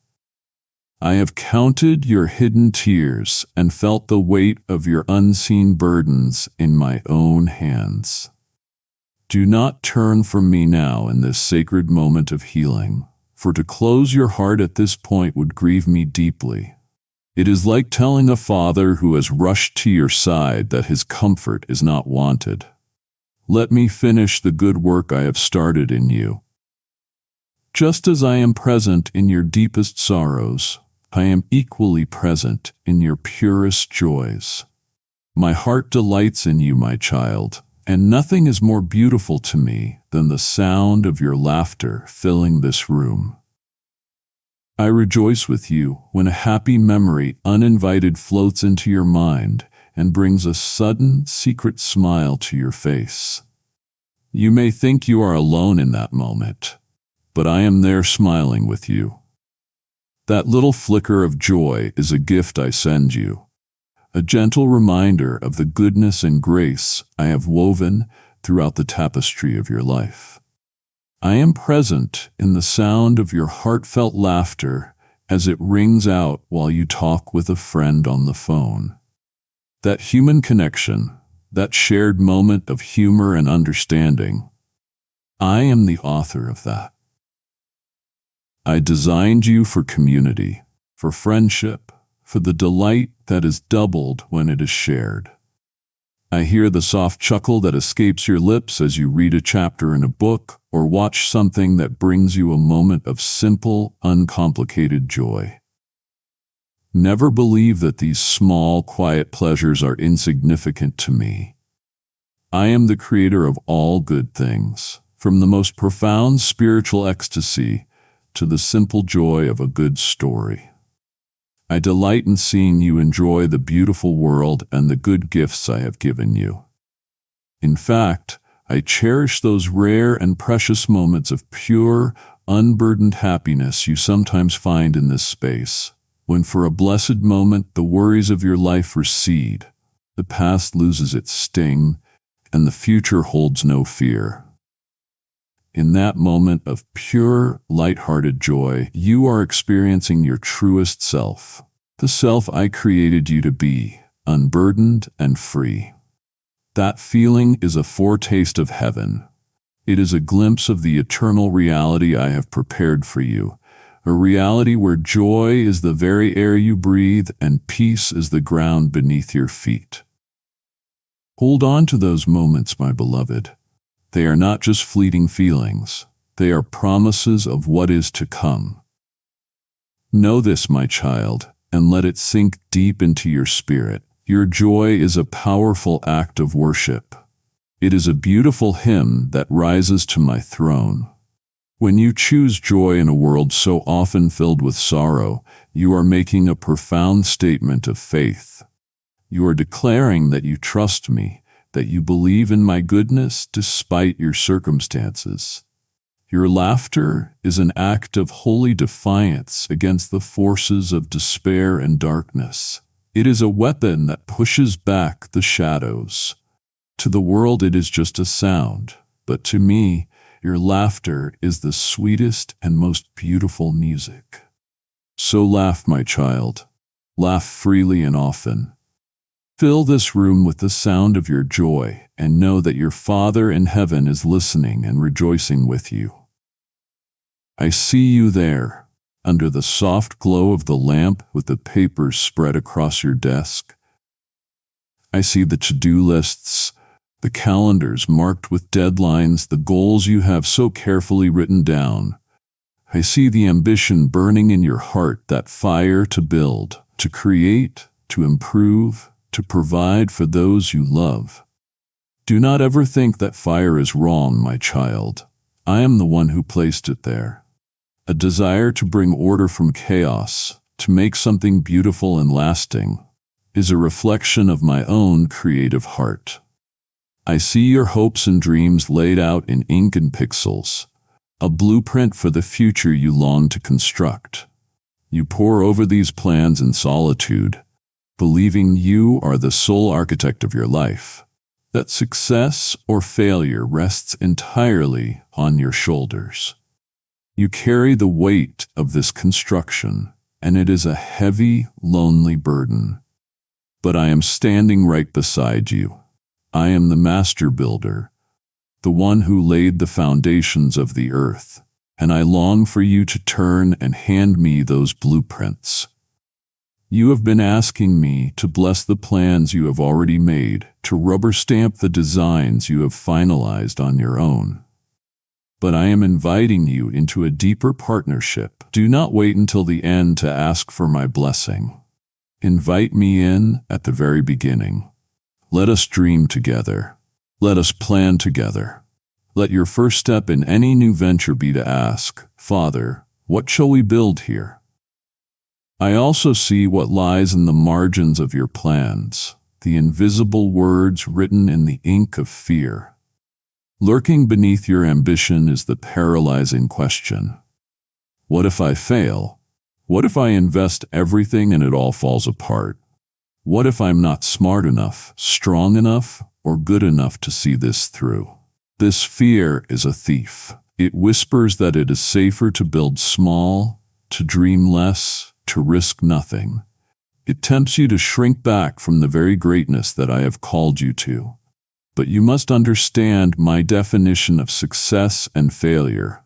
The world will judge you by outcomes, by profits, by recognition.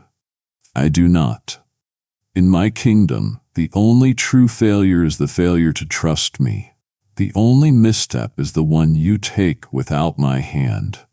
If you are walking with me, even a stumble is forward movement. If your heart is surrendered to me, even a plan that seems to fall apart is simply being re-architected for a purpose far greater than you could have imagined. What the world calls failure, I often use as the necessary foundation for a greater victory. So I ask you now, my beloved, look at those plans on your desk. See them in your mind. Take a deep breath. Now, with an act of your will, spiritually pick them all up, every list, every goal, every dream, and place them into my hands. Release your white-knuckled grip on the outcome. Let go of your desperate need for control. Speak these words from your heart. Father, these plans are yours. My future is yours. Guide my hand. Order my steps. Be the architect of my life. When you surrender your plans to me, I do not disregard them. I consecrate them. I take your human effort and infuse it with my divine power. I breathe life into your ideas. I clear the path. I open doors no man can shut. And I provide the resources you could never find on your own. Trust me with your future.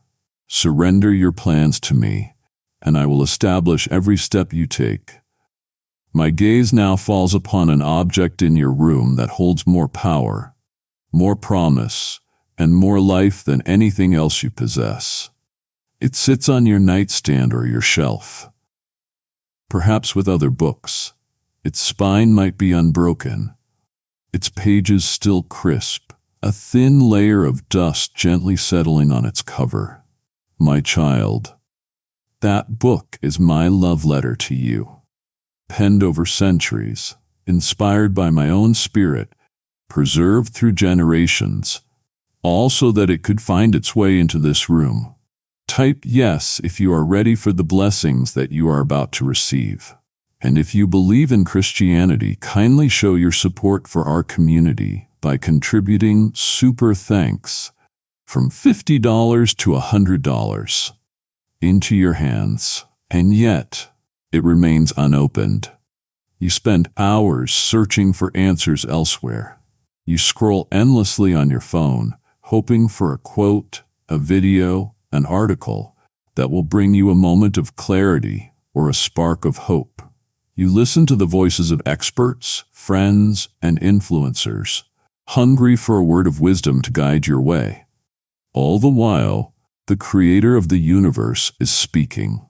But you are not listening in the one place where my voice is captured with perfect, unchanging truth. Within those pages is the bread of life. Your soul is starving for the living water that can quench your deepest thirst, yet you are seeking snacks of inspiration from the world. When I have prepared a banquet for you, do not make the mistake of thinking that this is merely a book of ancient history, or a collection of rules for other people in other times.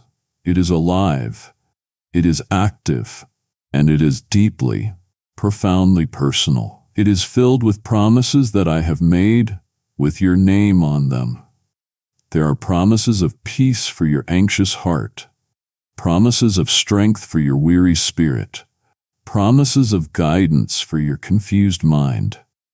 They are like legally binding checks, written from my infinite account and made out to you. But they are of no value until you open the book, read the promise, and claim it as your own by faith. You feel lost in the darkness of your circumstances, and you ask me to light up the entire path so you can see the destination. But that is not the nature of a life of faith. My word I have promised is a lamp unto your feet and a light unto your path. A lamp does not illuminate the entire forest. It shows you exactly where to take your next safe step. The reason you feel paralyzed by the darkness is that you have left the lamp I provided switched off. I challenge you. I invite you tomorrow morning, before your hand reaches for your phone, before the noise of the world and its demands come rushing in, reach for this book instead. Don't be intimidated by its size. Just open it. Whisper a simple prayer. Spirit of God, speak to me. Then read. Read a single verse, a single chapter. You say you long to hear my voice, to know my will for your life. I am waiting for you there. My love letter to you rests on that shelf. It contains all the love, all the wisdom, and all the hope you are so desperately searching for. I pray you will finally read it. This room, your sanctuary, is not immune to the battles of the Spirit. In fact, it is often here in the quiet, when you are tired and your defenses are low, that the greatest battles are waged. I am aware of every temptation that comes knocking at the door of your heart and mind. I see the alluring glow of the screen pulling you in as you prepare for sleep. It promises connection, but so often it delivers comparison and envy. It promises entertainment, but it steals your precious peace and replaces it with a restless anxiety. The enemy of your soul is clever, my child. He rarely appears as a frightening monster. More often, his temptation arrives as a seemingly harmless notification, a mindless scroll that slowly, subtly, lures your heart away from me and into a cheap imitation of the life I have for you. In this sacred space, you must be vigilant. You must guard your heart and mind. It is here in the stillness that the enemy's whispers can sound like shouts. When you are alone with your thoughts, he comes to sow his lies. You failed again today. You are not good enough. No one really understands or loves you. God is disappointed in you. He is the accuser, and he seeks to use the quiet of your room to amplify his accusations, to corner you with shame and despair. You must recognize that this room is a battlefield for your peace, but you are not on this battlefield alone. I am your defender. I am your shield. I am also here to be your strength against the temptations that rise from within your own heart. I see the struggle with impurity, which promises a moment of fleeting pleasure but always leaves a residue of shame. I see the poison of envy, when you look at the curated lives of others and feel that your own is lacking. I see the roots of bitterness that try to grow when you replay old wounds and nurse your resentments. I see these internal wars, and I have not left you to fight them with your own limited strength. Listen to my promise. I will never allow you to be tempted beyond what you can bear. And in every single temptation, I will provide a way of escape, a path out. What does this escape route look like? Sometimes it is a scripture that suddenly comes to your mind. Sometimes it is a psalm of worship that rises in your heart. Sometimes it is the sudden clear impulse to turn off the device, to get on your knees and pray. And sometimes it is simply the grace to endure the moment without giving in. I will always open the door of escape. It is your choice to walk through it. This room does not have to be a battlefield. You and I can make it a fortress, a sanctuary of holiness and peace. But a fortress must be defended. When temptation comes, do not entertain it. Do not analyze it. Do not debate with it. You must reject it immediately. And the greatest weapon you possess is my name. Speak the name of Jesus aloud in this room. The powers of darkness tremble at that name. There is no temptation, no addiction, no lie that can stand against the power inherent in the name of my Son. In your moment of weakness, call upon my name. I will be your strength. I will be your deliverer.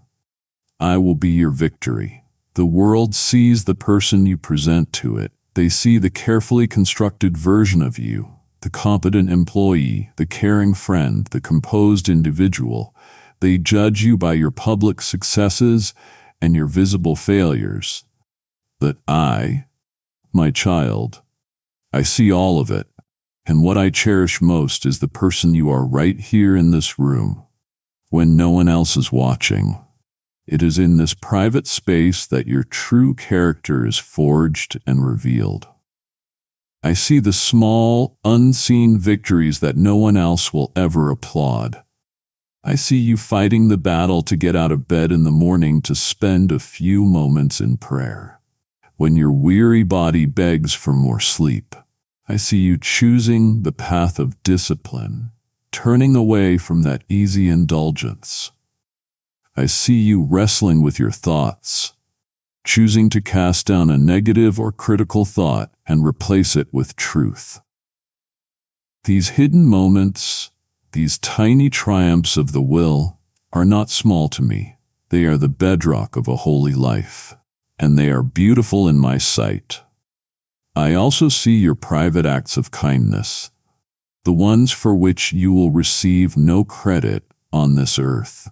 I see the prayer you whisper for someone who has hurt you. I see the donation you give quietly, without announcing it to anyone.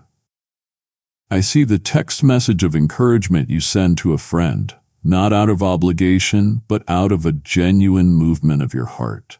You believe these actions vanish into the ether, unseen and unnoticed. But I tell you the truth. They rise to heaven as a fragrant offering. They are recorded. Nothing done in love, no matter how small or hidden, is ever wasted or forgotten in my kingdom. And I am with you in that sacred, vulnerable moment when the door closes. and the mask you have worn all day finally falls away. The professional smile, the patient demeanor, the confident posture, they all dissolve. And what is left is the authentic, unvarnished soul that I so carefully and wonderfully created. The tired soul, the hopeful soul, the fearful soul, the brave soul, the real you. And I want you to listen to this truth and let it sink deeper than any lie of the enemy. It is this person, the one who is left when all the performances are over, that I love with a perfect, passionate, and unconditional love. You spend so much of your energy trying to be worthy of love, trying to earn the approval of others. But you do not have to perform for me. You do not have to pretend with me. I already see everything, the beautiful parts and the broken parts, the moments of faith and the moments of doubt.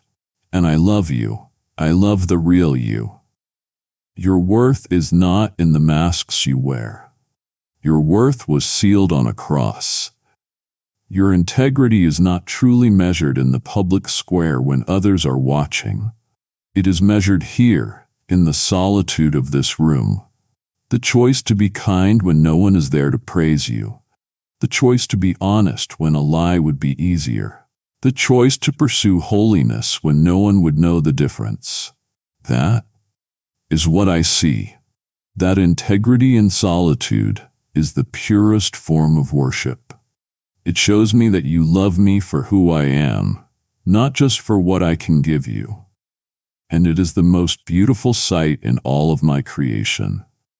I have just looked upon your truest self, the one you hide from the world, and called it beautiful. Now, I am ready to speak of the incredible destiny I have for that person. To turn away now would be to choose the lonely comfort of your mask over the glorious purpose of your soul. Do not wound my heart by telling me you are not interested in who I made you to be. Hear me. There is so much more I must tell you. Even when your body is still, your spirit is not. Here in the quiet of your room, I feel the restlessness that stirs deep within you. It is a constant, low-grade hum of discontent, a persistent feeling that something vital is missing. You can have a good day, achieve a goal, be surrounded by people who love you, and still, when you are alone in this room, that feeling returns. It is the sense that no matter what you do, what you acquire, or what you accomplish, it is never ever quite enough. This spiritual restlessness manifests in your body. It is there when you toss and turn in your bed, your mind refusing to be still. A carousel of thoughts spinning round and round, replaying the day's conversations and rehearsing tomorrow's anxieties. It is an ache that sleep cannot cure, a hunger that no food can satisfy. You have tried, my child, to fix this on your own. You give this restlessness different names. You call it stress, you call it anxiety, you call it ambition. You think if I can just get that promotion, then I will feel settled. You think if I can just find that perfect relationship, then I will be content. You chase after the world's cures. You try to numb the ache with more entertainment, to silence it with more noise, to fill it with more possessions, to outrun it with more busyness. But these are all temporary fixes for an eternal problem. Trying to fill this spiritual void with worldly things is like trying to quench a raging thirst by drinking sand. It only makes the thirst more intense. My beloved, I want you to hear my diagnosis of your condition. That restlessness you feel is not a character flaw. It is not a sign that you are broken. In a way, it is a sign that you are working perfectly. I designed your soul with this restlessness built into it. It is a sacred ache. It is a homing signal. I created your heart for myself, and it will remain restless and unfulfilled until it finds its ultimate rest in me. The deep void you feel inside is a God-shaped hole, and everything else you try to stuff into it will be a poor and painful fit. This is not a curse, it is an invitation. It is my way of continually calling you back to me. Your true home, your only source of real peace. The world can offer you fleeting moments of happiness, temporary distractions from the ache, but I offer you something entirely different, something lasting. I offer shalom. It is a Hebrew word that means more than just the absence of conflict. It means wholeness, completeness, soundness, a state of total well-being where everything is as it should be. It is a peace that is not dependent on your circumstances being perfect. It is a deep, abiding peace that comes only from being in a right relationship with your Creator. So I invite you now, right here in this room, cease your striving, stop your frantic searching, and your restless quest to find peace where it cannot be found. I give you this command, which is also a tender invitation. Be still, and know that I am God. Stop, breathe, let go. Be still and know, not just in your head but in the deepest part of your being, that I am God. I am here, and I am enough. Let my presence be the anchor for your restless soul. Let my love be the home your spirit has been searching for. All the running can stop now. Rest in me, my child. Just rest. In the quietest hours, when the world's demands fade and you allow your soul to breathe. I see them. I see the dreams you hold so carefully in the secret places of your heart. They are the visions you are almost afraid to speak aloud, even to yourself, because they feel too big, too audacious, too impossible for a life like yours. You dream of bringing healing to your broken family, of creating something of lasting beauty, of starting a venture that does more than just make money. It makes a difference. You dream of a life of significance, of leaving a mark on this world for good. You look at these immense visions, and then you look at yourself. And the distance between the two seems impossibly vast. You are tempted to dismiss them as childish fantasies, as wishful thinking, as foolish pride. You think these dreams are a product of your own restless imagination. But listen to me now, my beloved, and hear the truth. I am the dream giver. I am the one who, with loving intention, planted those holy ambitions and sacred longings deep within your spirit. They are not random desires born of discontent. They are seeds of destiny, seeds of the unique and glorious purpose I have prepared specifically for you. Since before time began, the enemy of your soul, and the world he influences, will always counsel you to be realistic. They will tell you to lower your expectations, to play it safe, to dream smaller dreams. Even your own heart, wounded by past failures, will whisper that you are not smart enough, not talented enough, not disciplined enough, not worthy of such a high and holy calling. I have come to tell you that these voices are liars. They are the cage bars designed to keep you from soaring into the wide-open skies of your destiny. Pay them no attention. Of course, my dreams for you are bigger than your abilities. They have to be. For if you could achieve them on your own strength, you would receive the glory.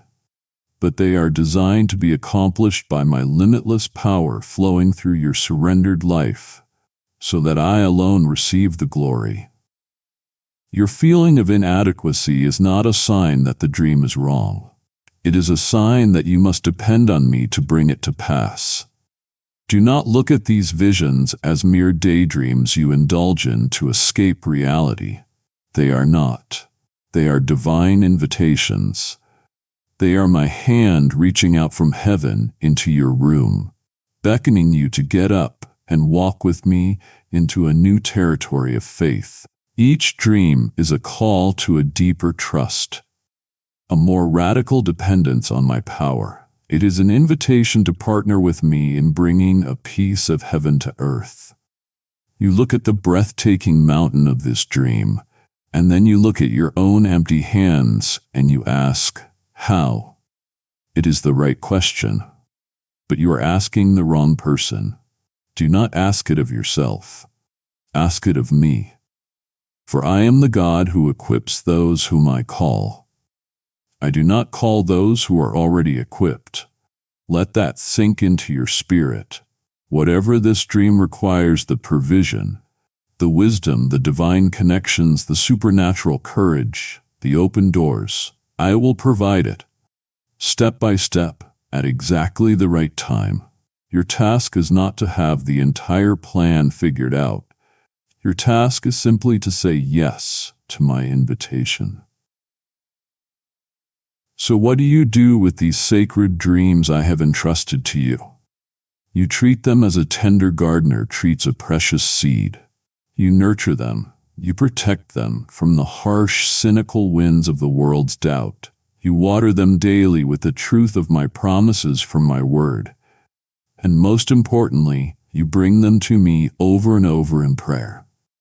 Prayer is the greenhouse of the Spirit, the place where my dreams for you take root and begin to grow strong.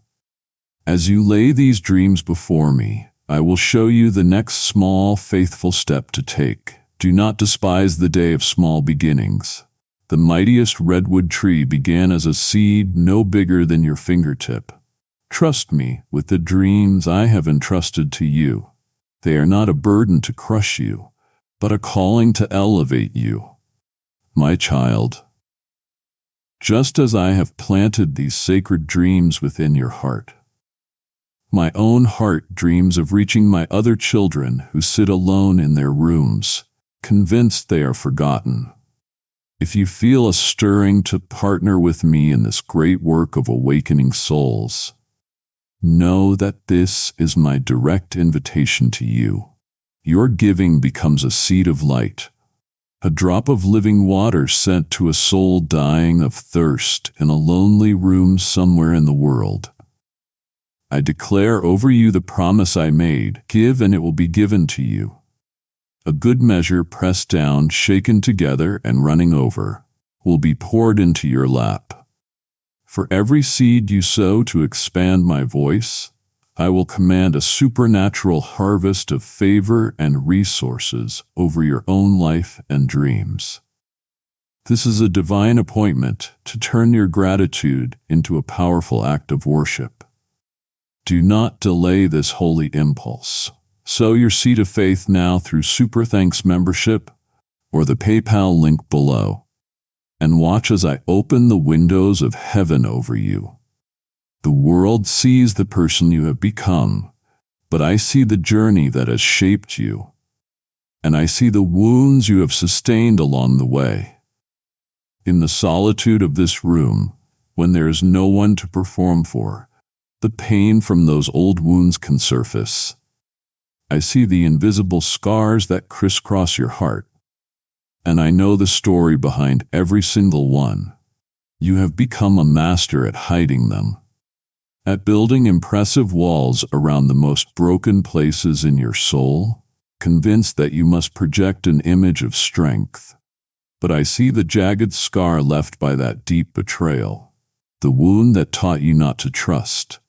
I see the tender bruises left by words that were thrown at you like stones, words that told you that you were a failure, that you were unlovable. I see the chronic ache of disappointments that have piled up over the years. From people who let you down, from prayers that seem to go unanswered. I know the source of every hurt. I know the name of the one who spoke the lie over you. I know the circumstances of the event that shattered your innocence. I was there, my child. I was there, and my heart broke with yours. You have tried to move on, to bury the pain, to tell yourself that it is in the past. But unhealed wounds do not simply disappear. They linger. they fester. And they infect the way you see yourself, the way you love others, and the way you relate to me. You have looked at these broken pieces of your heart, shattered and scattered, and you have concluded that they are beyond repair. You have decided that this is just how it is, that you must learn to live with the pain, to manage the brokenness as best you can. My beloved, that is a lie whispered from the pit of hell. I am Jehovah Rapha, the Lord your healer. I am the great physician of the soul, and there is no wound so deep that my love cannot reach it. There is no brokenness so complete that my grace cannot make you whole again.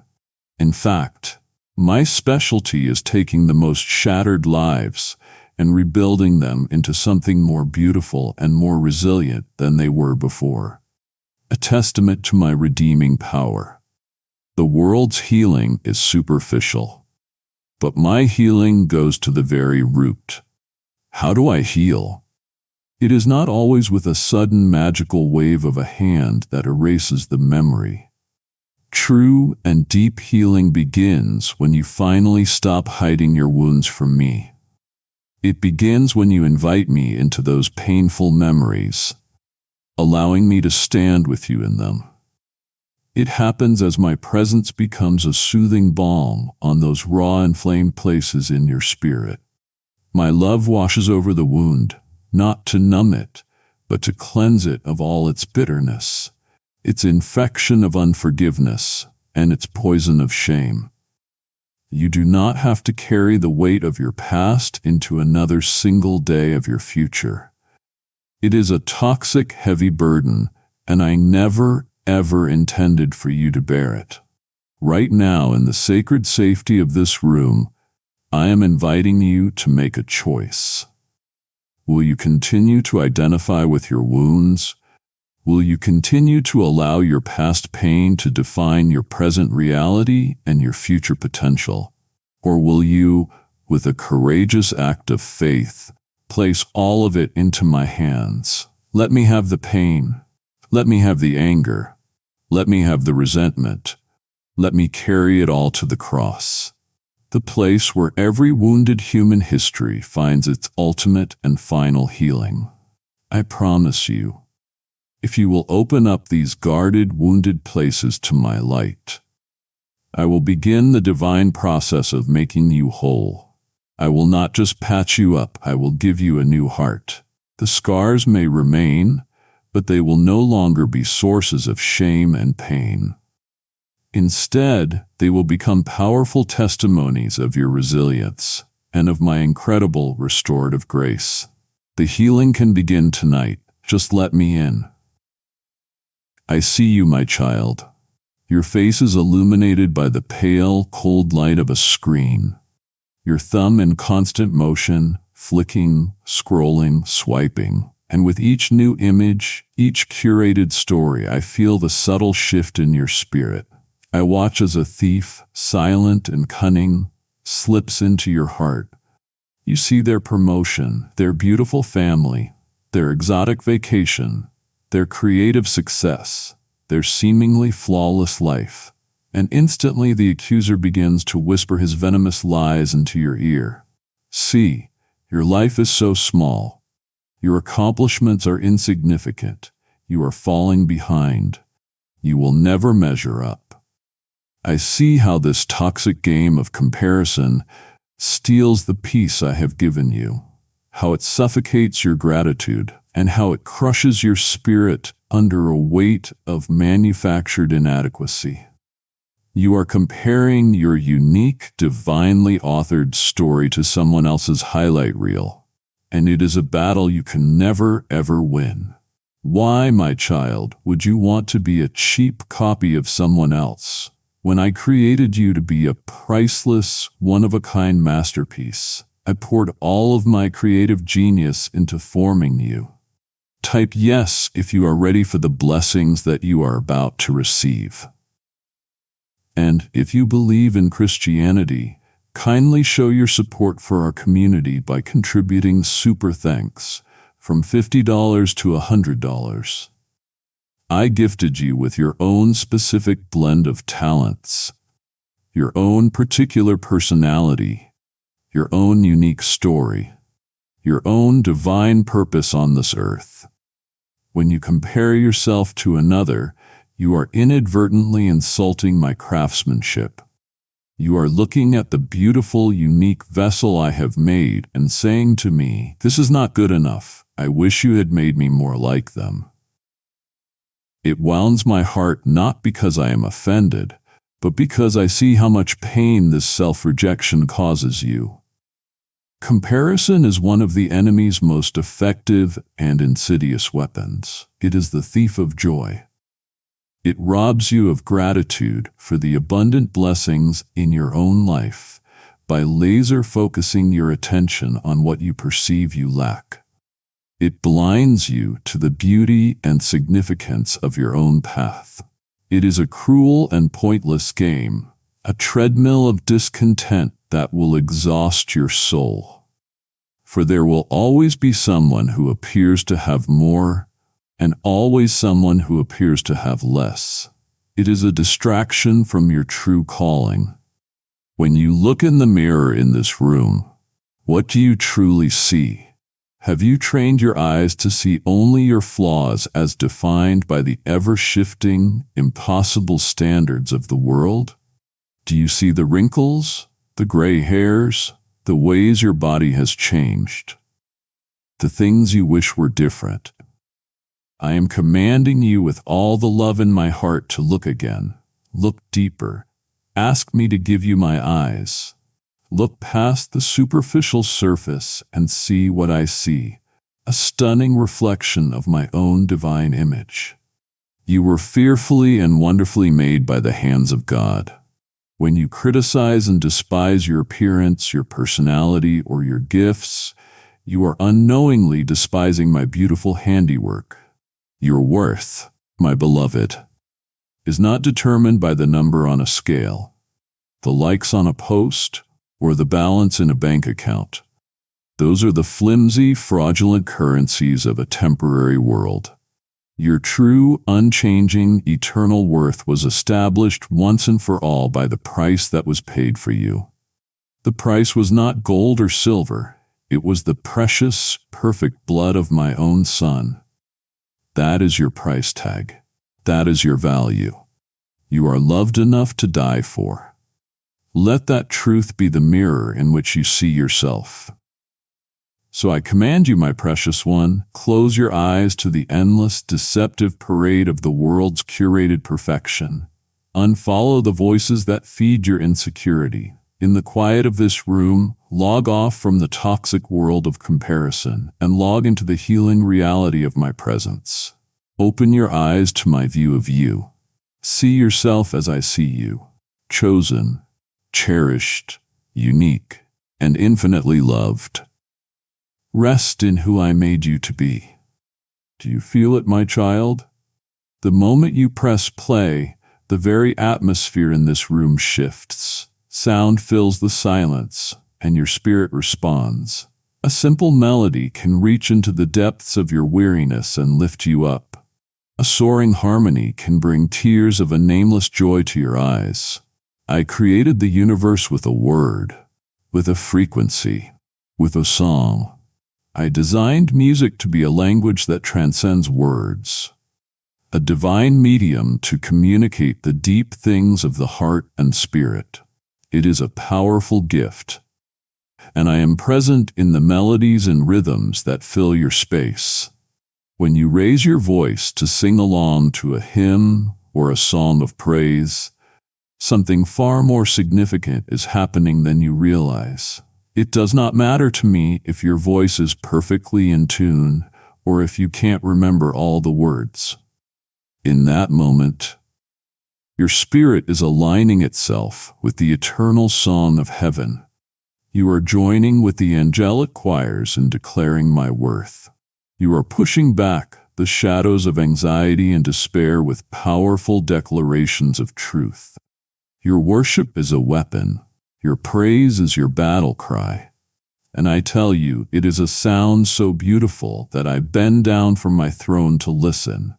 I inhabit the praises of my people, and that includes you, my beloved, singing alone in your room. I am the source of all true creativity, the wellspring of all beauty, the composer who crafted the melody, the poet who penned the lyric, the musician who played the instrument. In their moment of inspiration, they were drinking from a stream that flows directly from my own creative heart. When you are moved by a piece of music that is filled with truth and beauty, you are being moved by an echo of my very nature. It is a reminder that you were made in the image of a God who sings, who creates, who delights in beauty. It is a call to your own creative spirit to come alive, and you must pay attention, for I will often speak to you through a song. In a moment of intense confusion, a single line from a lyric can bring a sudden, breathtaking clarity. In a day filled with sorrow, a gentle melody can feel like my arms of comfort wrapping around you. When you are feeling weak and defeated, a powerful anthem can rise up in your spirit and infuse you with a courage that is not your own. Do not dismiss these moments as mere emotional responses. Recognize my voice. It is often me, using the gift I gave to another, to whisper a personal, timely message directly to your heart, saying, I am here. I understand. This truth is for you right now. Because music is so powerful, I urge you to be mindful of what you allow to fill the atmosphere of this room, this sacred space. The sounds you immerse yourself in have the power to shape your thoughts, to influence your emotions, and to either build up or tear down your spirit. Fill this room with sounds that draw your heart toward me. Fill it with music that nourishes your soul, that builds your faith, that reminds you of who I am and who you are in me. Let the soundtrack of your private life be one that testifies to truth, goodness, and hope. Whether your praise is shouted in joyful celebration, sung in a quiet moment of reflection, or even offered in the silence of a grateful heart as you listen, know that it is precious to me. It is a sacrifice of praise, an offering from your lips that blesses my heart. But it also transforms you. It is the divine act of lifting your gaze from your immediate troubles and fixing it upon me, the unchanging author of your salvation and the source of all your hope. Your praise, my child, is the sweetest music in all the universe. I have just touched the hidden wounds you thought could never be healed, and started to breathe life back into the sacred dreams you had abandoned. My healing oil has only just begun to flow. To leave this conversation now would be to declare your brokenness more comfortable than my restoration, and it would grieve my spirit to see you walk away from your own healing. Do not halt this holy work. There is more I must mend. As the day comes to a close and the distractions cease, I see the shadows of tomorrow begin to gather at the edges of your mind. I feel the familiar tightening in your chest, the quickening of your breath, as the parade of what-ifs begins its nightly march. What if I lose my job? What if this pain in my body is something serious? What if something terrible happens to my children? What if I can't pay the bills next month? The future in these moments feels like a vast, dark, and turbulent ocean, and you feel like a tiny, helpless boat about to be capsized by the waves of uncertainty. You feel the cold grip of fear, and it is a suffocating, paralyzing presence in this room. My beloved, you see a terrifying and unknown ocean, but I see a clear path across the water that I have already mapped out for you. You see chaos and uncertainty. I see my perfect and sovereign plan unfolding. Listen carefully to my voice and let it be the anchor for your soul. I hold every single one of your tomorrows in the palm of my loving and capable hand. I am already there. I know every trial that you will face. I know every provision that I have already arranged for you. I know every victory that I will win on your behalf. Nothing that happens tomorrow or the next day or the day after that will ever take me by surprise. You must understand the nature of fear. Fear is a liar. It is the native language of the enemy of your soul. It whispers to you that you are alone in the darkness.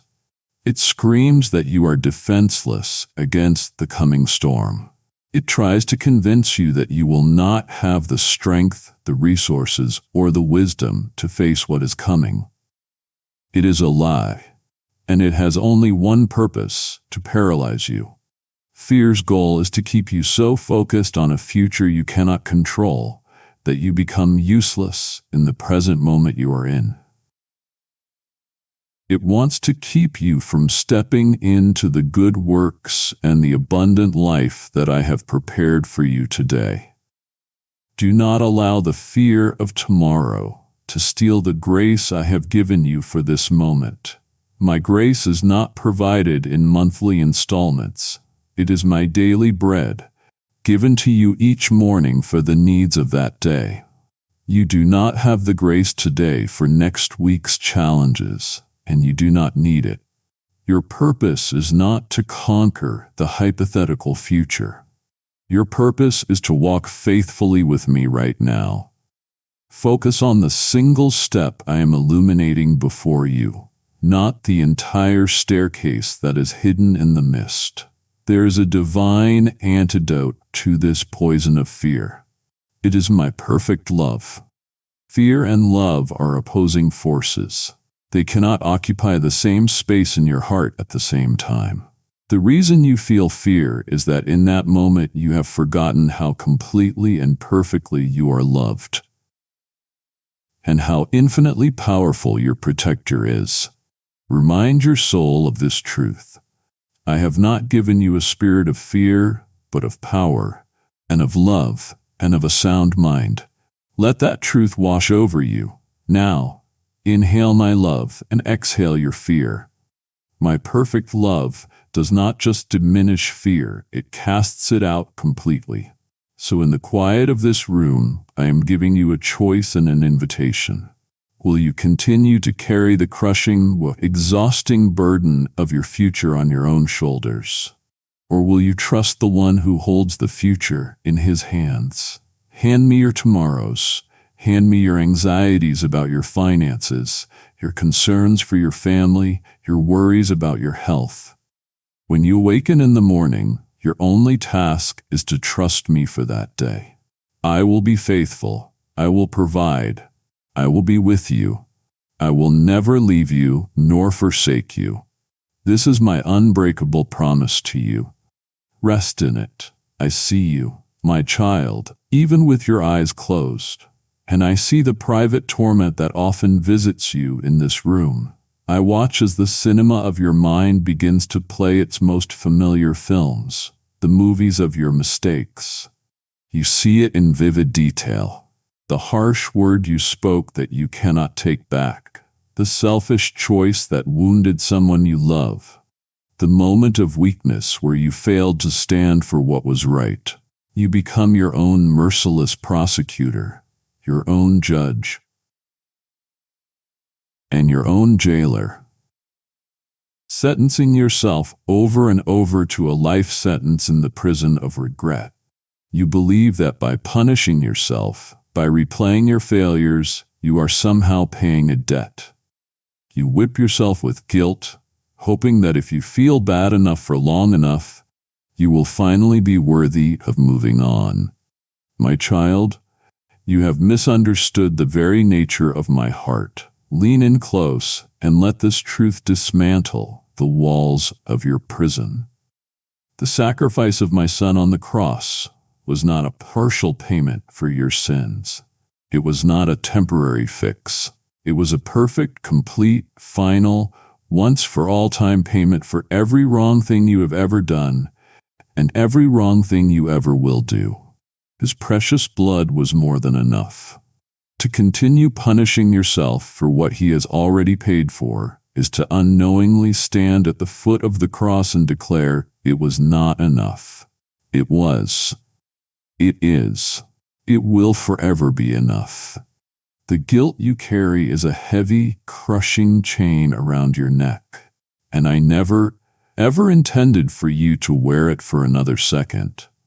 You must learn to distinguish my voice from the voice of the enemy. My spirit brings conviction, which is a gentle, hopeful tug on your heart, saying, my child, that is not the way. Turn back to me. I have a better path for you. Conviction is always filled with hope and points toward restoration. But the enemy brings condemnation.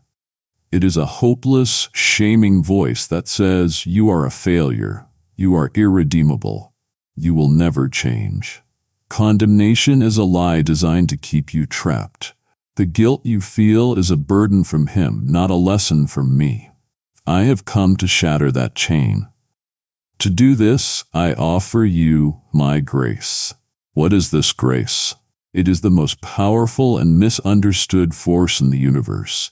It is a completely free, unmerited gift. You cannot earn it. You do not deserve it. If you could, it would not be grace, it would be wages. You are trying to earn forgiveness through the hard labor of self-condemnation. But forgiveness is not for sale at any price.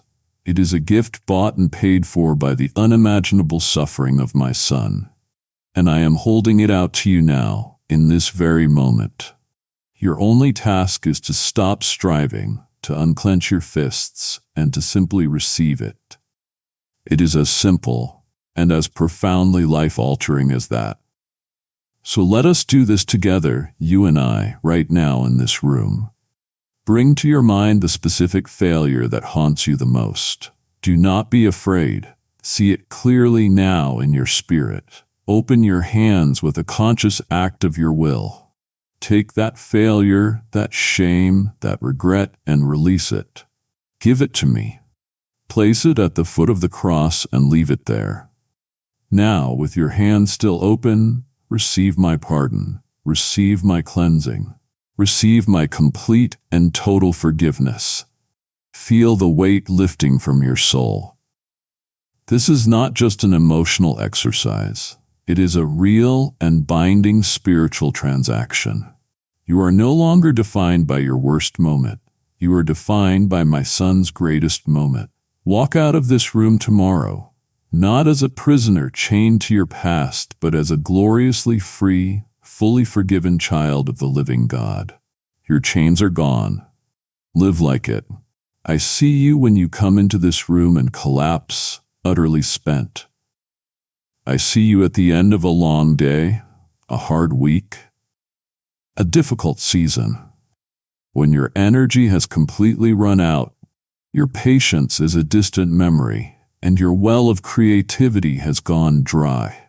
You look at the mountain of demands that tomorrow will bring, the needs of your family, the pressures of your job, the battles you must fight, and a feeling of despair washes over you. A quiet, certain voice inside you says, I cannot.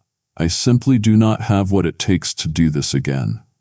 You see this moment of depletion as a sign of your inadequacy, as proof of your failure, my child. I see it as a moment of glorious, divine opportunity. You have been raised in a world that worships at the altar of strength. You have been taught that weakness is a liability, a flaw to be hidden, denied, and overcome at all costs. But my kingdom operates on a completely different economy, a beautiful divine paradox that turns the world's wisdom on its head. Listen closely. It is in your moment of greatest weakness, the moment you finally stop pretending, the moment you cease all your striving in your own power, that my strength is finally able to be made perfect in you. My power does not flow most effectively into your areas of self-confidence and competence. It flows most powerfully into your areas of surrendered weakness. For so long, you have been operating on your own power. You have relied on your own intelligence, your own willpower, your own discipline, your own limited energy reserves. And to your credit, it has gotten you this far. But your self-reliance will never be enough to take you where I am calling you to go. Your strength is like a small cup of water, and you are trying to use it to put out a forest fire. I am inviting you to stop relying on your cup and to stand instead in the river of my infinite, inexhaustible power. Stop trying to power your life with the small, fading battery of your own abilities, when you can be plugged into the eternal power source of the entire universe. This is why your weakness is not a curse. It is a holy invitation. It is a gift. Every time you feel inadequate for a task, that feeling is an opportunity to lean on my complete adequacy. Every time you feel powerless in a situation, it is a chance to witness my limitless power. Your weakness is the very thing that keeps you humbled and close to me. It is the doorway through which my grace and power can flood into your life. I am the source of your resilience. I am the strength that enables you to get up and try again after you've been knocked down. When you look back at the most difficult seasons of your life and you wonder with awe, how did I ever get through that? The answer is simple. You did not. I did. I was carrying you. My strength was your foundation even when you were completely unaware of it. So tonight, in the safety and privacy of this room, I am calling you to do the bravest and strongest thing a human being can do. I want you to admit your need. I want you to lay down the exhausting burden of pretending you have it all together. I want you to look up to heaven and whisper the prayer that unlocks all of my power. Father, I am weak. I am tired. I cannot do this on my own. I need you. The very moment that prayer leaves your lips, you will begin to feel a shift. My supernatural power will begin to flow into the depths of your weary soul. You will be infused with a strength that is not your own, a peace that defies your circumstances, and a courage that comes from beyond yourself. My strength is not a prize to be earned. It is a gift to be received, and it is waiting for you now. All you have to do is admit you need it. My presence with you in this room is not meant to be a contained experience, a private comfort for you alone. The peace and love you receive here are meant to overflow, to spill out into every area of your life.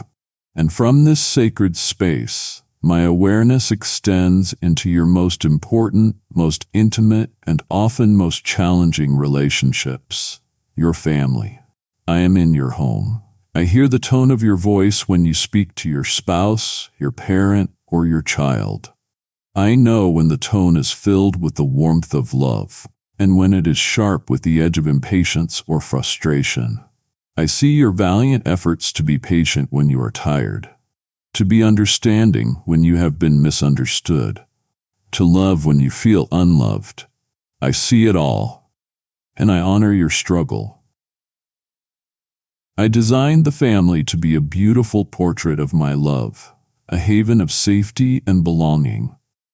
But because you live in a broken world, and because every family is a collection of broken, imperfect people, it is often the arena of your deepest joys and your most profound pains. I am here, my child, to be the divine source of the supernatural love and grace that your household so desperately needs to thrive. The love you possess in your own heart, as good as it is a finite resource. It gets depleted, it gets tired, it can become conditional when it is hurt. But my love is an infinite, inexhaustible, ever-flowing river of unconditional love, patience, forgiveness, and grace. You cannot possibly love your family the way they need to be loved in your own strength. It is impossible. You must come to me, the source, and drink deeply for yourself before you have anything to offer them. I am in your home and I feel its spiritual atmosphere. I feel the warmth and light that fills the rooms when there is harmony. When laughter is shared, when forgiveness is freely given, it is a beautiful aroma to me, a small taste of heaven on earth. And I also feel the cold, heavy, oppressive weight of discord. I feel the tension of unspoken resentments, the pain of harsh words, the sorrow of emotional distance. These things grieve my spirit, my child, not because I am angry, but because my heart aches to see my children living in a place of pain when I have so much more for them. This is why your time alone with me in this room is not a selfish act. It is the most selfless thing you can do for your family. Let this room become your spiritual recharging station. This is where you come to plug your weary soul into me, the source of all power and love. This is where you come to fill your own spirit to overflowing with my unconditional love, so that you have an abundance to pour out on those around you. You cannot give away what you have not first received from me. Come here to receive my grace for that family member who frustrates you. Come here to receive my patience for your children when they are testing your limits. Come here to receive my forgiveness for those who have hurt you, so that you can, in turn, forgive them. Therefore, I give you this loving command. Honor me in the way you treat the family I have entrusted to you. They are your first and most important mission field. How you love them is one of the greatest and most visible testimonies of how you love me. When you choose to ask for forgiveness, you honor me. When you choose to speak with a gentle tone instead of a harsh one, you honor me.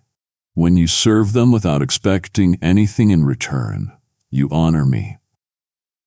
Let your love for your family be a conscious act of worship. An offering that flows directly from the time you spend with me right here. I see the long hours you dedicate to your work, your career, or your education. I see the mental and emotional energy you pour into your tasks, the stress you carry, the desire you have to do well. So often you have compartmentalized your life. You have your spiritual life, the time you spend in prayer, in church, in this room with me. And then you have your real life, the 9-to-5 world of your job or your studies, a world you often see as secular, neutral, and separate from me. You go out into that world, you do what you have to do, and then you come back here to connect with me. My beloved child, you have fundamentally misunderstood.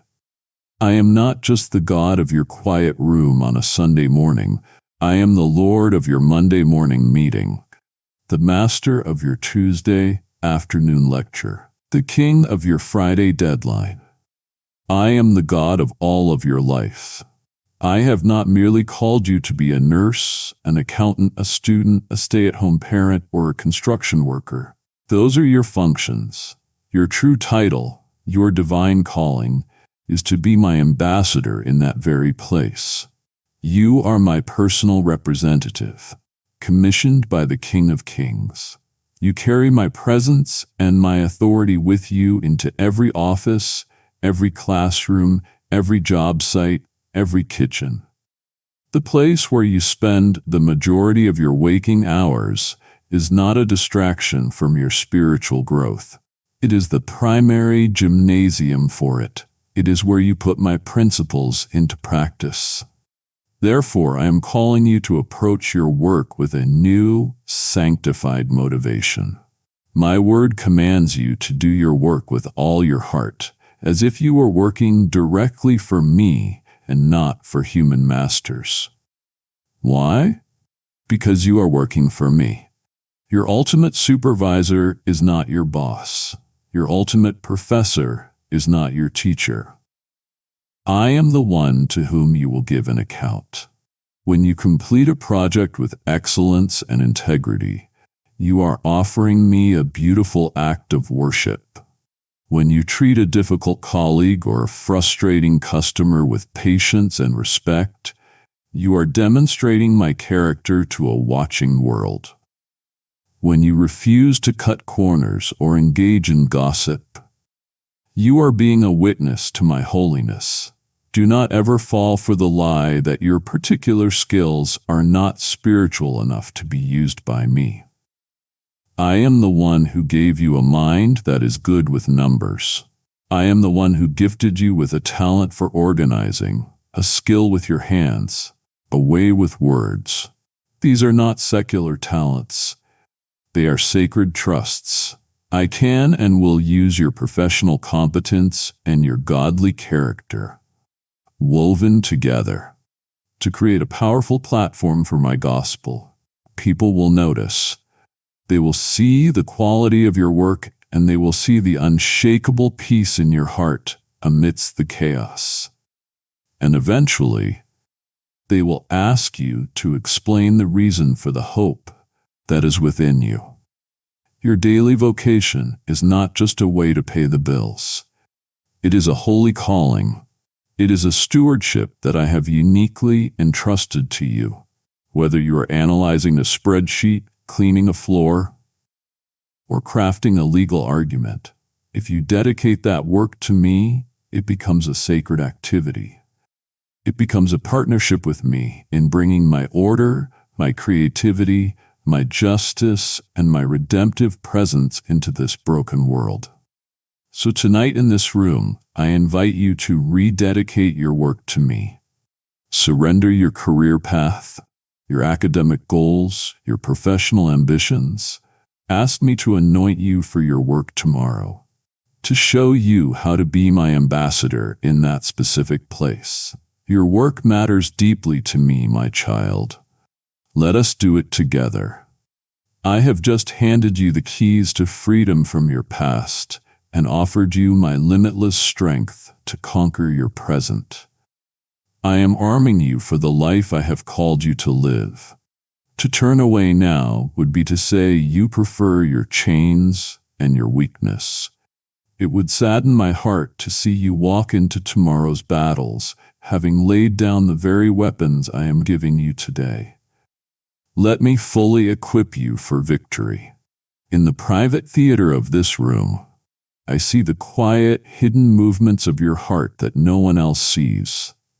I watch you as you look over your finances, and I see the moment you make a choice to set aside a portion of what I have given you, not to spend on yourself, but to give away.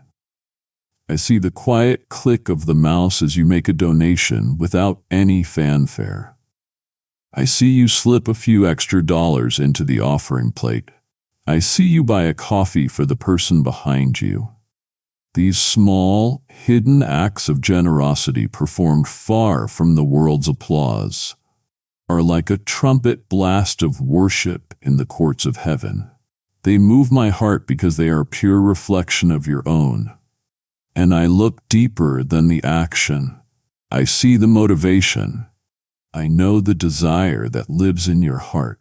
Even when your own resources feel stretched thin, I hear the prayer you whisper when you see suffering in the world. Father, I wish I could do more to help. I feel the ache of compassion that rises within you when you see the needs of the poor, the broken, and the lost.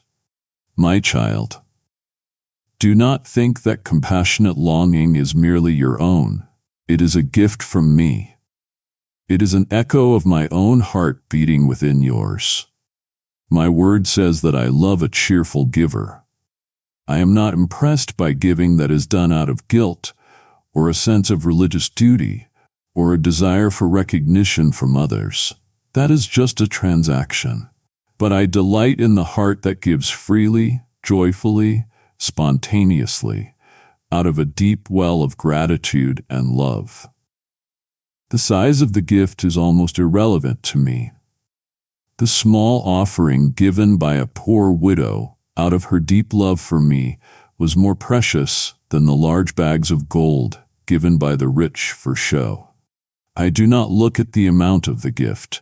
I look at the heart of the giver. And when I see your cheerful, generous heart, it delights me. Why does your generosity bring me such joy? Because when you are generous, you are acting most like me. It is a beautiful reflection of my own character. I am by nature a giver. I gave you life and breath. I give you the sun and the rain. I give you every good and perfect gift you enjoy. And in the ultimate act of generosity, I did not spare my own son, but I gave him up for you all. Everything you possess is a gift that you have first received from my hand. So when you open your hand to give to another, you are participating in my divine nature of selfless, extravagant, joyful love. Never believe the lie that what you give is simply lost or subtracted from your life. Type yes if you are ready for the blessings that you are about to receive.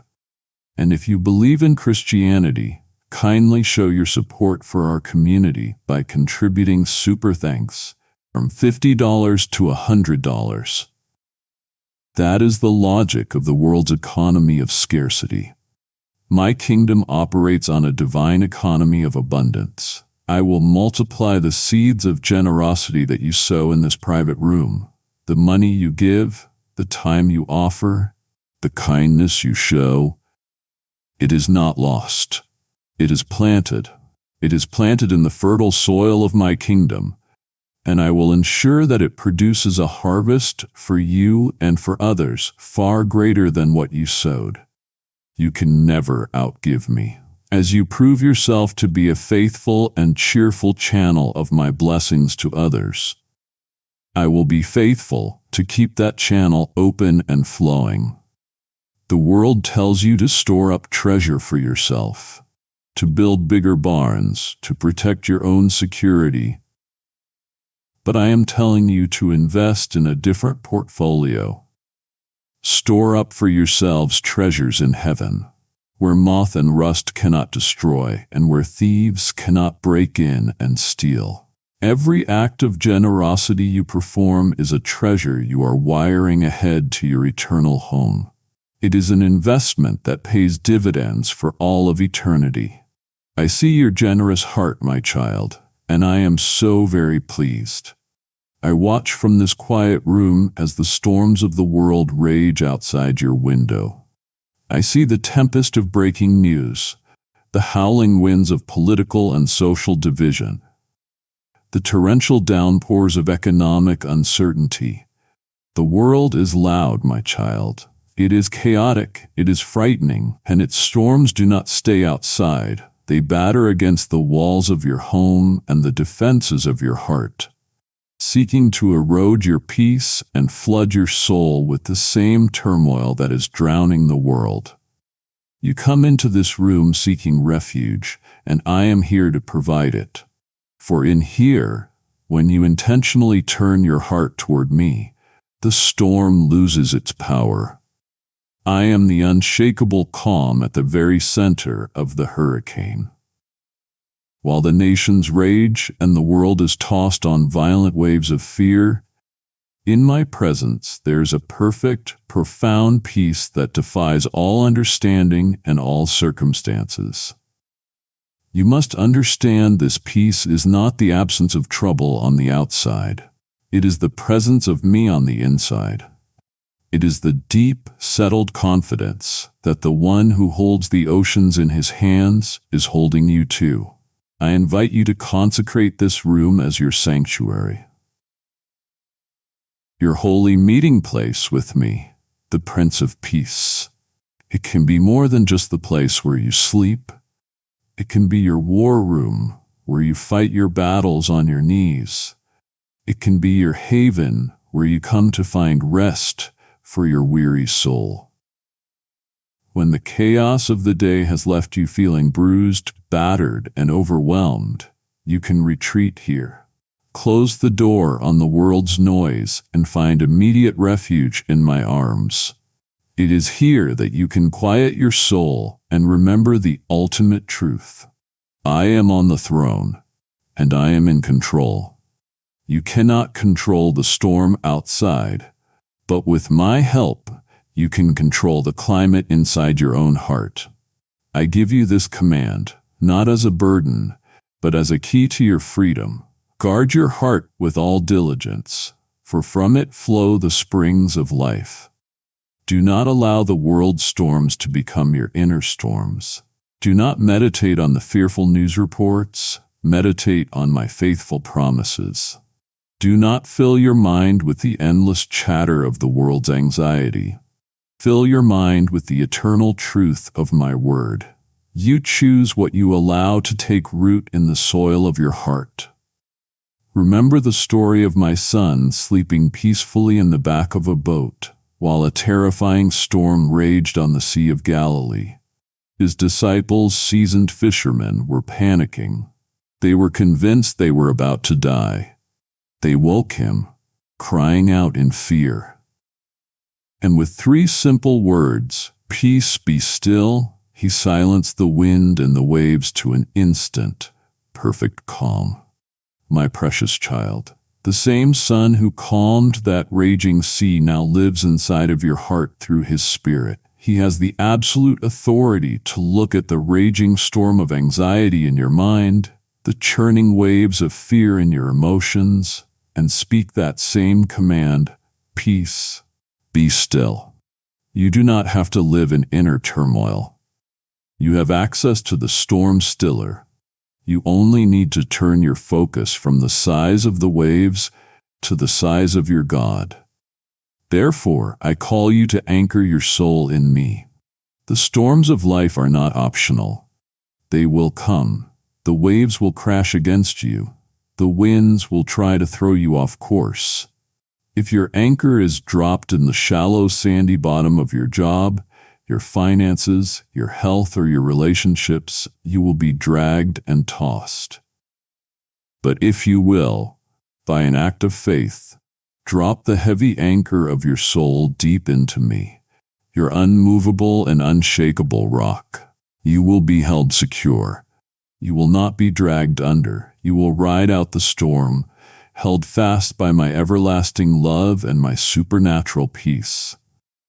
Be still now, and let me be the anchor for your soul.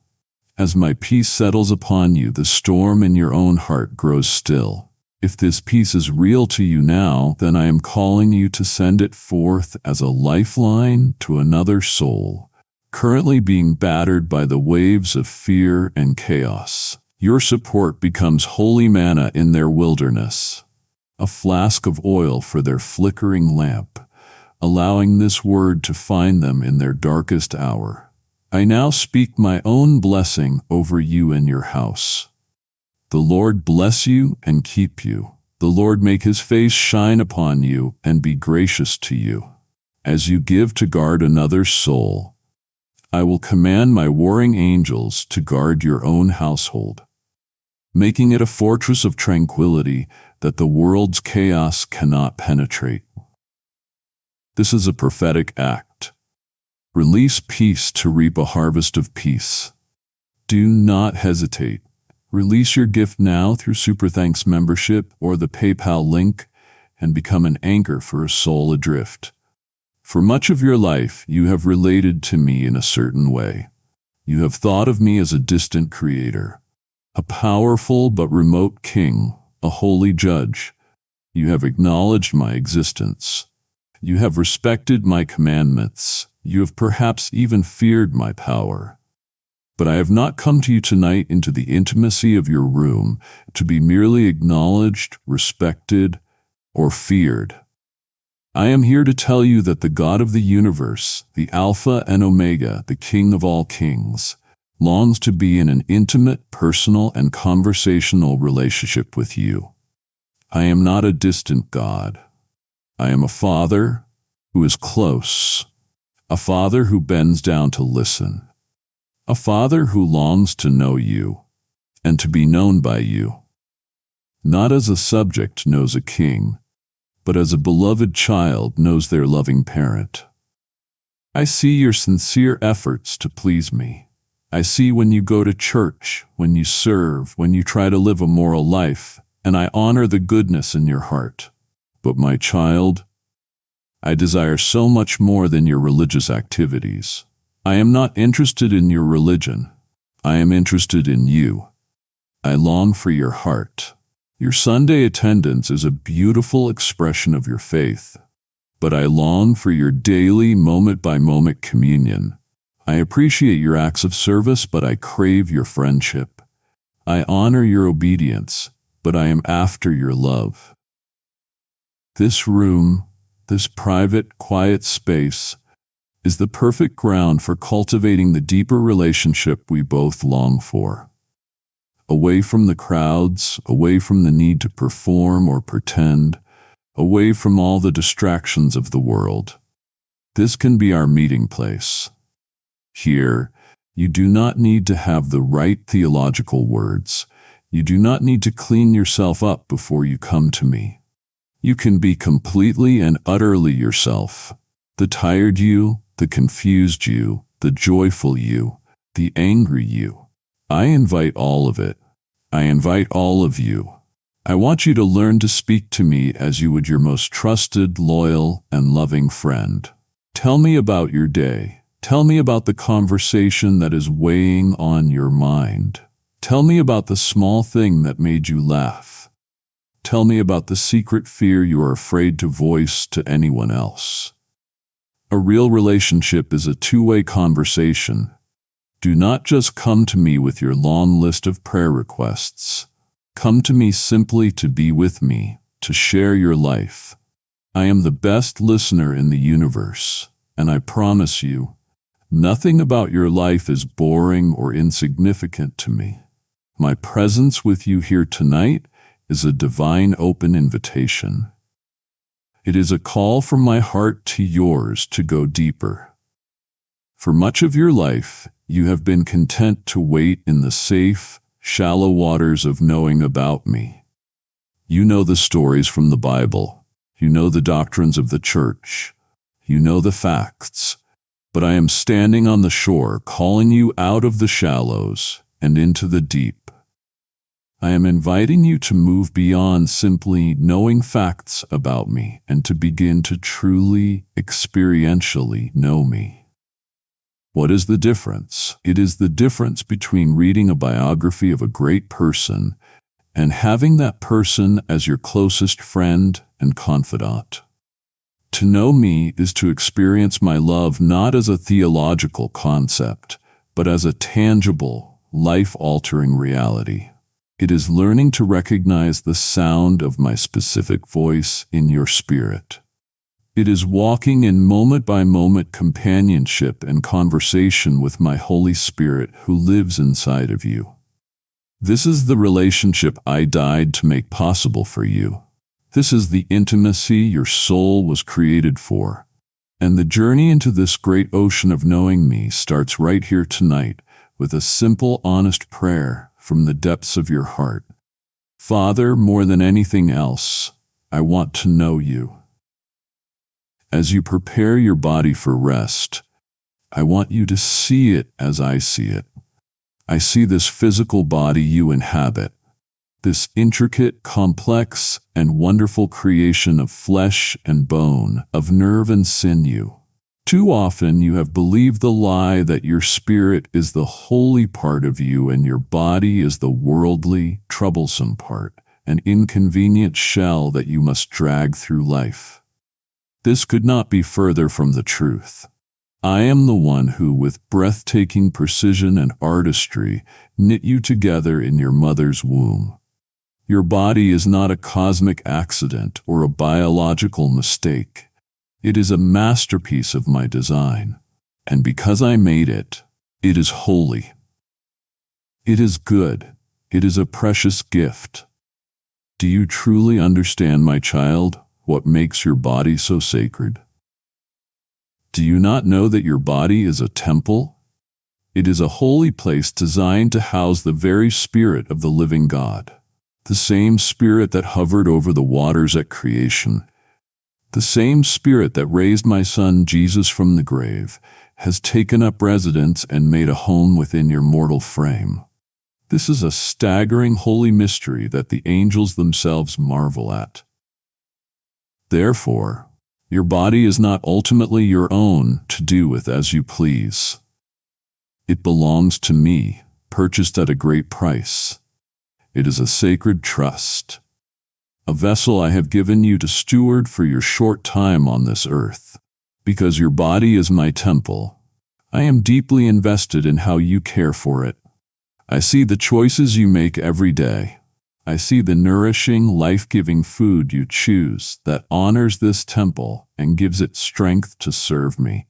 I also see the processed junk you consume that weakens its walls and fogs the mind of the Spirit who dwells within.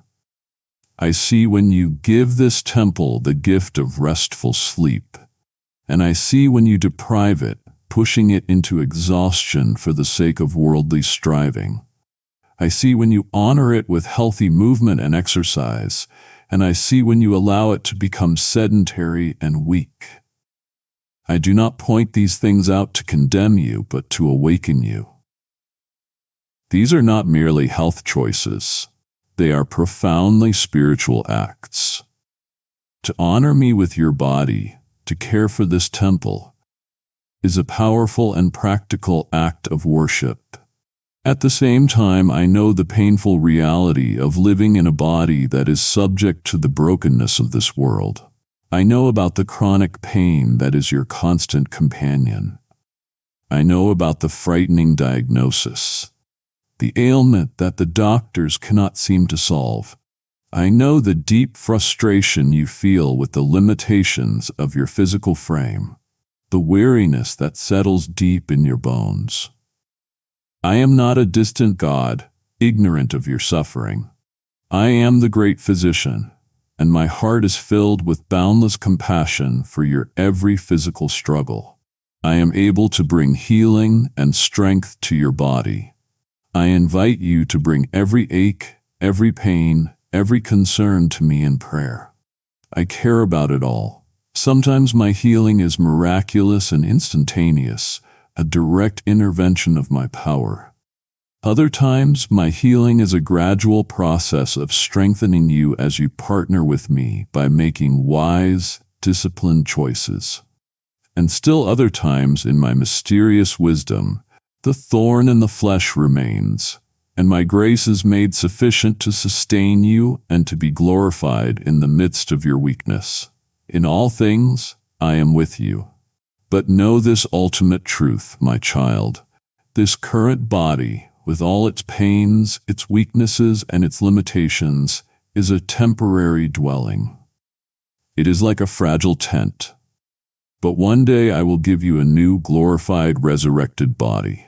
A body that will never fail, never feel pain, never grow old, and never ever die. This is the sure and certain hope that you have in me. So while you live in this earthly tent, steward it well for my glory, and live with your eyes fixed on the eternal, imperishable, and glorious home that I am preparing for you. I am with you in the dark moments, my child. I am with you when despair descends on your spirit like a thick, cold, suffocating fog. I am with you in those seasons when hope feels like a cruel joke, a distant memory, and your soul feels utterly lost in a deep and starless night. In these times, the darkness can feel total. It can feel absolute. It can feel permanent. It is a liar. It whispers to you that the light has been extinguished forever, that the dawn will never come, that you will be lost in this gloom for the rest of your days. In your pain and frustration, You are tempted to curse the darkness. You rail against your circumstances. You shake your fist at your situation. You despair over the brokenness of the world. This reaction is human and understandable, but it is ultimately powerless. Cursing the darkness only acknowledges its presence and gives it more power over your heart. I am calling you, my beloved, to a different, far more powerful response. Do not waste your precious energy fighting the darkness. You cannot wrestle it into submission. You cannot argue it away. You must simply turn to me, for I am the source of all light. Think of it this way. A single small match does not engage in a long and arduous battle with the shadows in a pitch-black room. It does not negotiate with the darkness. It simply does the one thing it was created to do. It shines, and by its very nature, by the simple act of being what it is, the darkness is instantly and effortlessly forced to flee. When you feel the oppressive darkness of fear or grief or despair closing in on you, your only task is to turn your face toward me, the true and eternal light. How do you do this in a practical way? You turn to my word. My word is a lamp for your feet. The darkness tells you that you are lost, and there is no way forward. But when you open my word, even one promise of my faithfulness can shine a brilliant light on the ground right in front of you, showing you exactly where to take your next safe step. You do not need to see the entire journey all at once. You just need enough light for the step you are on right now. And my word will always, always provide that light. Do not be discouraged if you feel your faith is small, like a flickering candle flame. You do not need a giant floodlight to dispel the darkness. Even the smallest crack of light can drive out the most oppressive shadows. A single verse of scripture held onto in faith, a single whispered prayer of trust, a single faltering song of worship. These are powerful cracks of light that the darkness cannot overcome. The darkness may seem vast, but it has no power of its own. It is merely the absence of light. Light is the powerful, active force in the universe. Every single morning without fail, I give you a beautiful, undeniable and glorious reminder of this truth. The sun rises. It pierces the darkness of the night, and it floods the world with its light and its warmth. I want you to let the dawn that streams through your window every morning be a personal promise from me to you. Let it be my daily declaration over your life. No matter how dark the night was, my light is here. My faithfulness is new every single morning. My son stood on the earth and made this audacious claim. I am the light of the world. Whoever follows me will not walk in darkness, but will have the light of life. This is not just a poetic idea, my child. It is the ultimate reality. When you choose to follow me, you are choosing to walk in the light. The darkness may nip at your heels. It may try to disorient you, but it cannot and will not ever overcome you because you are walking with the source of all light himself. I have just pulled back the curtain, inviting you from the outer courts of religion into the holy intimacy of a true relationship with me. I have called your very body my temple. To end our conversation here would be to leave me at the threshold of your heart, an invited guest you refuse to welcome fully. It would wound my spirit to offer you the depths of my heart, only to have you settle for the shallows. Do not turn away. The greatest revelations are still to come. As you sit here in this room, you have a tendency to take inventory of your life by focusing on your limitations, your failures, and your inadequacies. You are an expert on what you lack. But when I look at you, I see something entirely different. I see a treasure chest filled with untapped potential and divine power. I see the powerful spiritual gifts that my own Holy Spirit has sovereignly and intentionally deposited within your spirit. These are gifts that you may be completely unaware of, or gifts that you have been too timid or too afraid to use. I have not given these gifts to you by accident, nor are they a result of your own natural talents.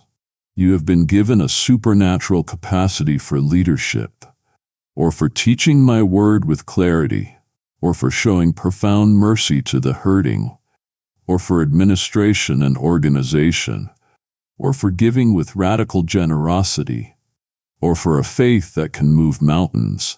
These are not just aspects of your personality. They are spiritual endowments, divine tools that I have given you to accomplish my work on this earth. It is crucial that you understand the purpose of these gifts. They are not for your own glory. They were not given to make you look impressive or spiritual in front of other people. They were not given to puff up your ego. They have been entrusted to you as a sacred stewardship for two primary purposes: to build up and strengthen my church, and to serve a hurting world in my name. A gift is not truly a gift until it is given away for the benefit of others. Perhaps as you hear this, you are saying in your heart, "But I don't even know what my spiritual gifts are." Then I invite you to begin a new conversation with me. In the quiet of this room, begin to pray this simple, honest prayer. Father, in the name of Jesus, reveal to me the spiritual gifts that you have placed within me. Open my eyes to see how you have uniquely wired me for your purposes. And then, Lord, give me the courage to step out and show me how and where to use them. As you begin to pray this prayer with a sincere heart, I will begin to answer. I will give you a holy discontent with sitting on the sidelines. I will present you with small opportunities to serve. I will open your eyes to needs around you that your heart is uniquely drawn to. You will not discover your gift by taking a test. You will discover your gift by doing, by stepping out in faith. Remember the parable my son told about the master who entrusted his servants with talents. 2 of the servants invested what they were given and saw it multiply. But one servant, operating out of fear, dug a hole and buried the talent he was given. My child, I am pleading with you. Do not be like that fearful servant. Do not let your fear of failure, your fear of being seen, your fear of what others will think, cause you to dig a hole and bury the precious, powerful gifts that I have entrusted to you. I am asking you to be a good and faithful steward of the spiritual capital I have invested in your life. You may feel small. You may feel insignificant. You may look at other more visible people in the church and think that your small contribution does not matter. That is a profound demonic lie designed to keep the church weak. You must understand this. The body of Christ is incomplete without you. We are all connected as one body, and the entire body is handicapped when even one part is not functioning in its God-given role. Your unique contribution, empowered by your unique spiritual gift, is not optional. It is essential. There is someone in your life, in your church, in your community, who is waiting for the specific word of wisdom, the act of mercy, the gift of leadership, the demonstration of faith that only you can bring. Stop hiding. It is time to step into your divine calling. The body of Christ is waiting for you. The day is ending, and as you lie here in the quiet, I see how your mind begins to replay the last 24 hours. Perhaps you see a landscape of small failures. The harsh word you spoke in a moment of frustration that you now regret. The opportunity to show kindness that you missed because you were too busy or distracted. The old temptation you gave in to yet again. You look back on the day and you feel it was a loss, that you have failed me, and you are tempted to pull the covers of condemnation over your head. You believe you must carry the weight of this day's failures into tomorrow. But I am here in this room to tell you about a profound and recurring miracle, one that happens every single night while you are sleeping. I reset the world. The sun goes down on your stumbles and your shortcomings, and then, without fail, it rises on my new and perfect faithfulness. My mercies are not a limited resource that you can use up. They are new every single morning. No matter what has happened today, tomorrow is a new day. It is a clean slate. It is a fresh, unwritten page, and the pen is filled with the ink of my grace waiting for you to begin again. I am the God of the glorious sunrise, and I am the God of infinite second chances. You must stop allowing your past to define you. Your failures are events. They are not your identity. Your sins are actions. They are not your name. The world will try to label you by your worst moments. The enemy of your soul will certainly work overtime to convince you that your mistakes are who you truly are. But they are both liars. The only one in the entire universe who has the authority to define you is the one who made you and the one who redeemed you. And I have spoken my definition over you. Your identity is not failure or addict or impatient. Your true, unshakable, eternal identity is this: forgiven, redeemed, beloved child of the Most High God.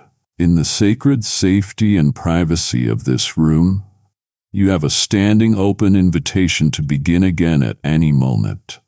This is the heart of repentance. It is not, as you have been taught, a shameful groveling in the dirt. It is simply a turn. It is the courageous act of turning away from the mistake, the sin, the failure, and turning your face back toward me, your loving Father, who is not standing with folded arms and a look of disappointment, but is already running down the road to meet you with an embrace.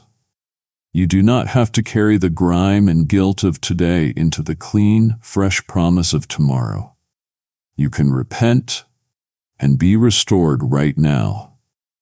When you confess your failures to me with a sincere heart, my promise is that I am faithful and just to forgive you your sins and to cleanse you from all unrighteousness. I do not keep a heavenly filing cabinet with a detailed record of your wrongs, ready to be pulled out and used against you. No, when I forgive, I also forget. I cast your sins as far as the east is from the west. I bury them in the depths of the deepest sea. I choose to remember them no more. Why then, my beloved child, do you insist on going on a deep-sea dive to retrieve what I have so completely disposed of? You look at your biggest mistake, your most shameful secret, and you see it as an immovable mountain of failure. But I want you to see my grace. My grace is a vast, deep, boundless ocean. You can take your mountain of sin and drop it into the middle of the ocean of my grace, and it will be swallowed up, disappearing without a trace. My grace is infinitely bigger than your biggest mistake. It is wider than your widest transgression. It is deeper than your deepest shame.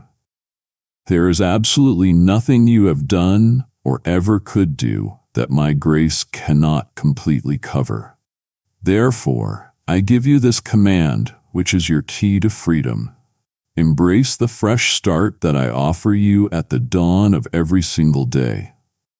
When you wake up, make a conscious choice not to immediately pick up the heavy baggage of yesterday's failures. Leave them at the foot of the cross where they have been paid for in full.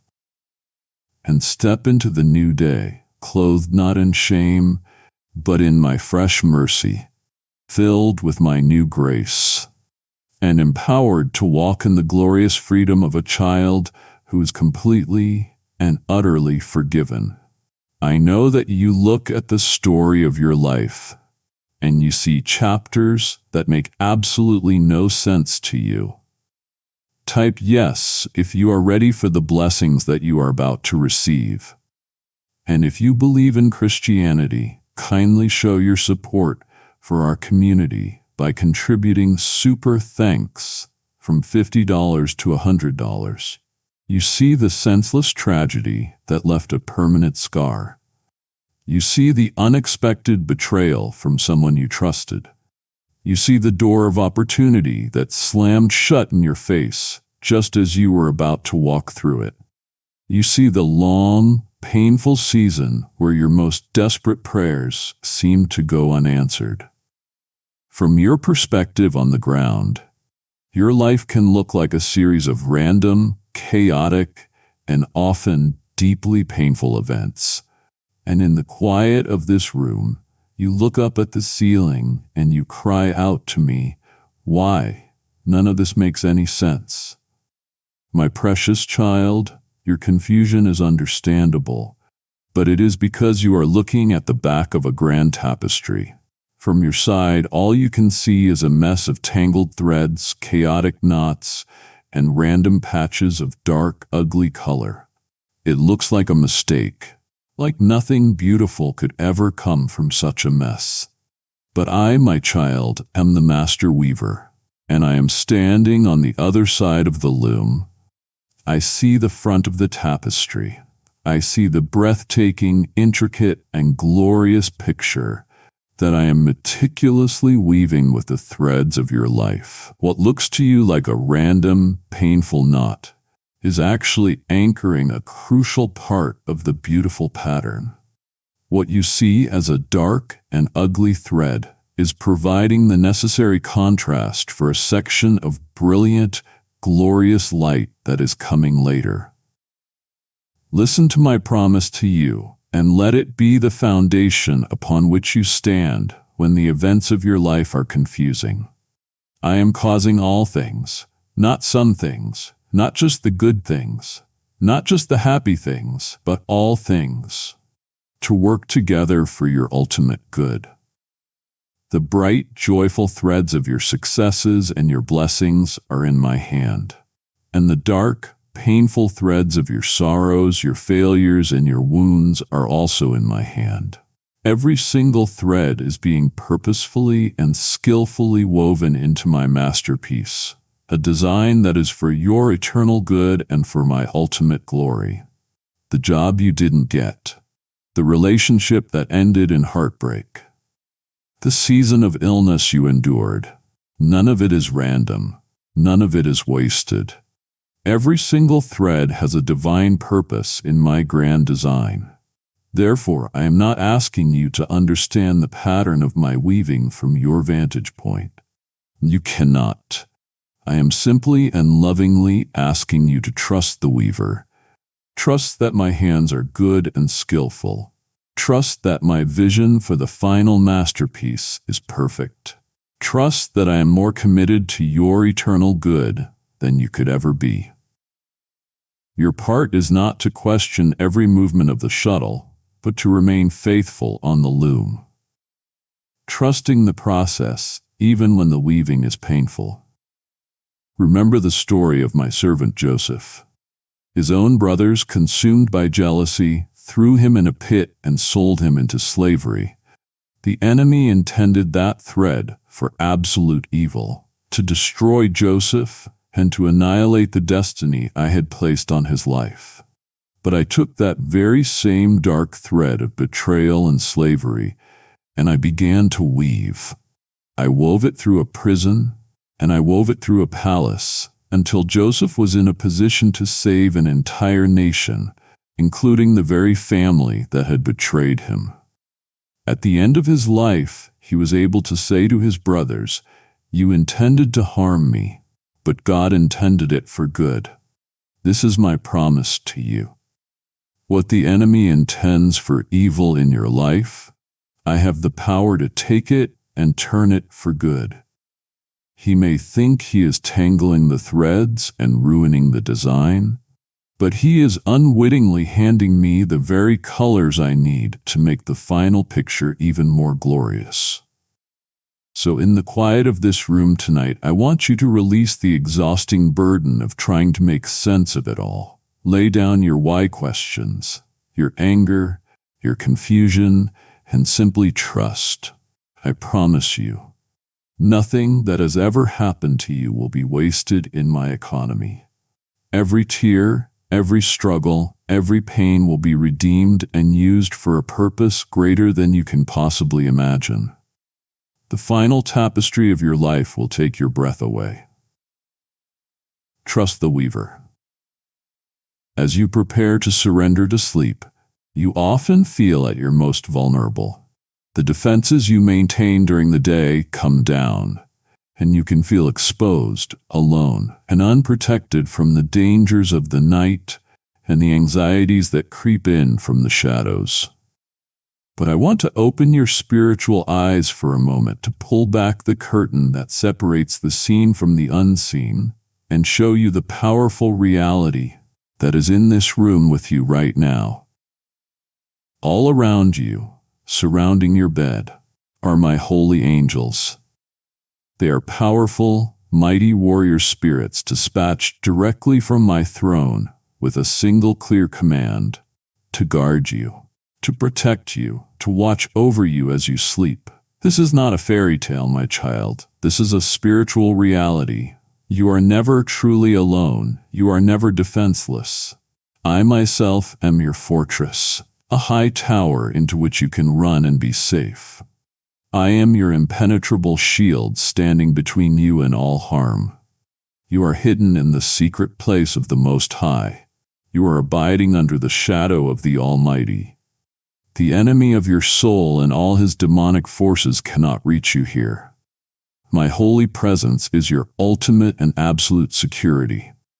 Now, make no mistake, the spiritual battle is real. I do not want you to be naive. There is an enemy, and he prowls around like a roaring lion seeking whom he may devour. His primary weapons are not physical. They are fear, lies, accusations, and temptations. He hates you with a burning passion because you are made in my image and you have been redeemed by the blood of my Son. But you must never ever forget this foundational, world-changing truth. The war has already been won. A decisive battle was not fought by you. It was fought for you at the cross.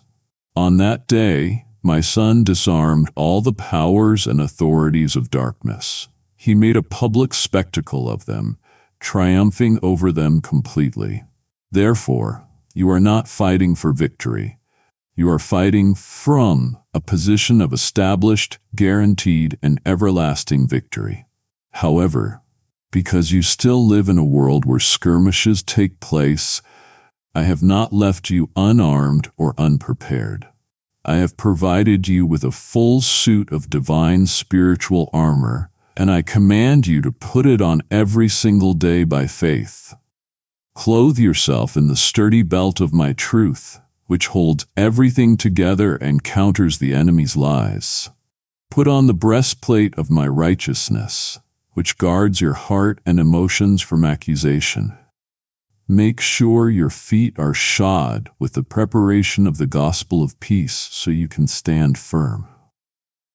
Above all, you must learn to take up the large shield of faith with which you can extinguish every single flaming arrow of doubt, fear, and temptation that the evil one fires at you. Place the helmet of salvation on your head, protecting your mind with the assurance of who you are in me. And take up the only offensive weapon, the sword of the Spirit, which is my powerful, living word. Hear this divine, unbreakable promise and let it become the bedrock of your confidence. I speak it over you now from Isaiah. No weapon that is formed against you will prosper, and every tongue that rises against you in judgment you will condemn. This is your blood-bought heritage as a child of God. Sickness is a weapon. Fear is a weapon. Financial lack is a weapon. Lies and accusations are weapons. They may be formed against you, but they will not ultimately prosper or succeed when you are hidden in me and armed with my truth. Therefore, my child, you can truly and deeply rest. You do not need to sleep with one eye open, anxiously scanning the horizon for the next attack. You can release all your anxieties, all your fears, all your worries into my loving and capable keeping. Lay your head on your pillow tonight with the full, complete, and glorious assurance that you are safe. You are protected. You are defended by the limitless armies of heaven and by the Lord of hosts himself. Rest securely, my precious one, for I am watching over you, and I never slumber nor sleep. We have talked about my presence being with you in this room, a comforting and holy reality. But now I want to pull you into an even deeper, more breathtaking, and more intimate truth. The ultimate sacred space is not this room you are in. The ultimate sacred space is your own heart. For my Holy Spirit, the very Spirit of the living God, has made his permanent home not just around you, but within you. I am closer to you than the air you are breathing. My life is flowing through your very being. In the days of the Old Testament, my presence dwelt in a magnificent temple made of stone and gold. It was a holy place, and people had to go through elaborate rituals to even approach me. But through the finished work of my Son on the cross, that entire system has been gloriously fulfilled and changed. The curtain of the temple was torn in two from top to bottom, signifying that there is no longer any separation. You, my child, your very body, are now the temple of the Most High God.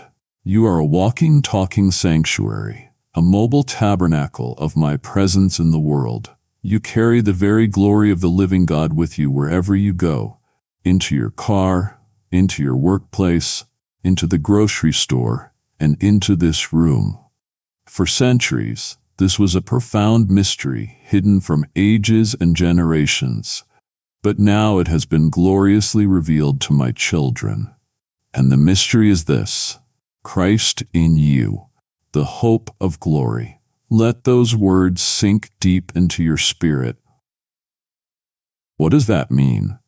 It means that all the hope you have of a glorious, wonderful, eternal future in heaven with me is not just a wish or a dream. It is a guaranteed certainty.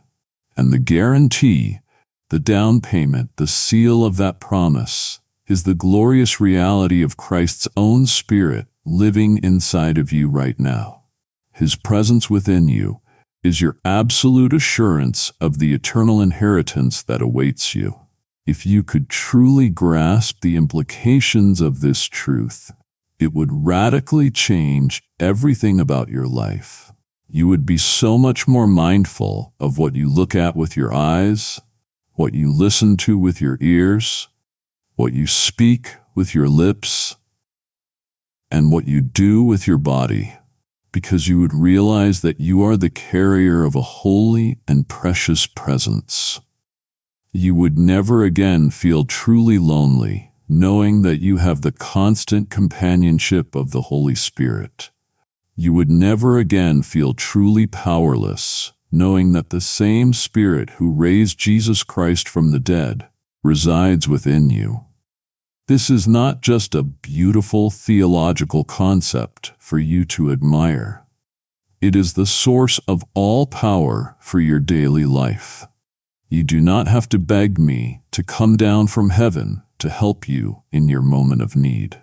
You simply need to learn by faith to draw upon the divine power that already resides within you through my Spirit. The supernatural power to love the unlovable, to forgive the unforgivable, to have unshakable peace in the middle of a storm, to have inexplicable joy in the midst of sorrow. All of this is already inside of you, a glorious wellspring waiting to be accessed by faith. So as you sit here in this room, I invite you to be still, and I want you to recognize the sacred ground upon which you stand. The Holy of Holies is no longer a physical place in a building in Jerusalem. It is the inner chamber of your own heart. You are a walking, breathing miracle, a temple of the living God. Become aware of my presence within you. Acknowledge Him, talk to Him.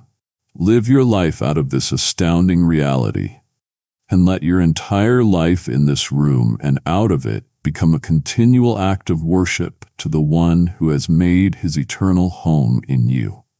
I have just unveiled the most staggering mystery in all creation, that I, the hope of glory, live within you. Now only my final unbreakable promises and the truth of your eternal home remain to be spoken. To silence my voice now would be to treat this indwelling glory as a common thing, and it would deeply grieve me to see you walk away from the very words that seal your everlasting security. You must not leave before you receive the final seal of my promise. You must hear this. I have been watching you, my child, not just tonight, but every night. I watch you come into this room carrying the weight of your day. I watch you strive.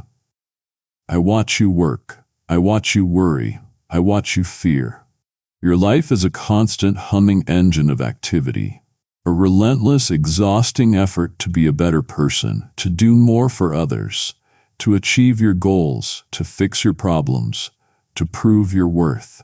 You work so hard, and you are so very tired. And now at the end of it all, after all the striving and all the doing, I have a simple, profound, and life-changing invitation for you. I invite you to stop. I invite you to cease all your activity. I invite you to simply be. Be still. Stop the doing. Stop the planning. Stop the worrying. Stop the striving. And in the stillness, I want you to know, not just as a fact in your head, but as a deep, settled reality in the very core of your being, two fundamental truths upon which your entire existence can securely rest. The first is this: know that I am God. I am sovereign. I am in control. The weight of the universe is not and has never been on your shoulders. It is resting securely on mine. The second truth is this: know that I love you, not because of what you do, but because of who I am. I love you unconditionally, passionately, and eternally. You have spent your entire life in a world that operates on the principle of performance. You have been taught by every experience that you have to earn love and acceptance. You have to be good enough, smart enough, successful enough, attractive enough, and perfect enough to be considered worthy of love. And you have taken this broken human system and you have projected it onto me. You have lived as if you have to earn my love, as if you have to perform for my approval.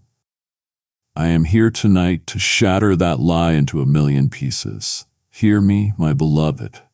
There is absolutely nothing you can do to make me love you more than I do right now. And there is absolutely nothing you can do that would make me love you any less. My love for you is not based on your performance. It is based entirely on my unchanging character. You do not have to work for my love.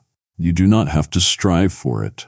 You simply have to learn to receive it as a free gift. So right now in this quiet moment, I invite you to do just that. I want you to imagine my love as a warm, gentle, healing ocean.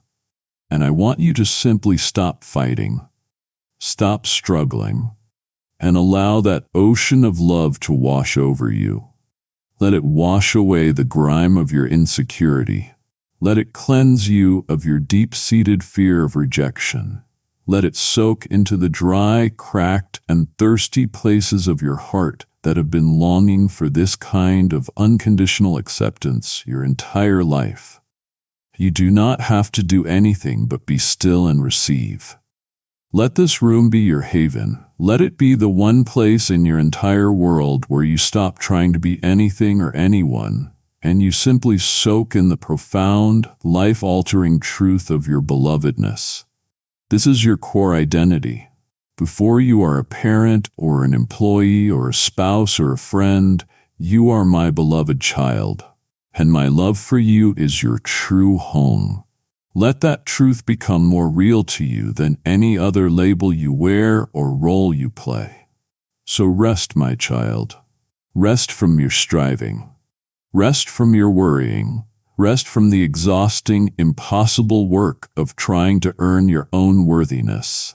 Lay down all your burdens, lay down all your efforts, and just fall back into my everlasting arms. They are strong enough to hold you. They are safe enough to heal you, and they have been open and waiting for you all this time. Just rest. Look around you one last time, my beloved. Look at this room. See its familiar walls, its comfortable furniture, the objects you cherish. This space has been a sanctuary for you, has it not? It has been a place of quiet refuge, a place where you have laughed and wept, a place where you have wrestled with me in prayer. It has been your temporary earthly home, but I am here tonight to lift your gaze higher, to pull back the curtain of time and give you a glimpse of a reality far more solid and lasting. As much comfort as you may find here.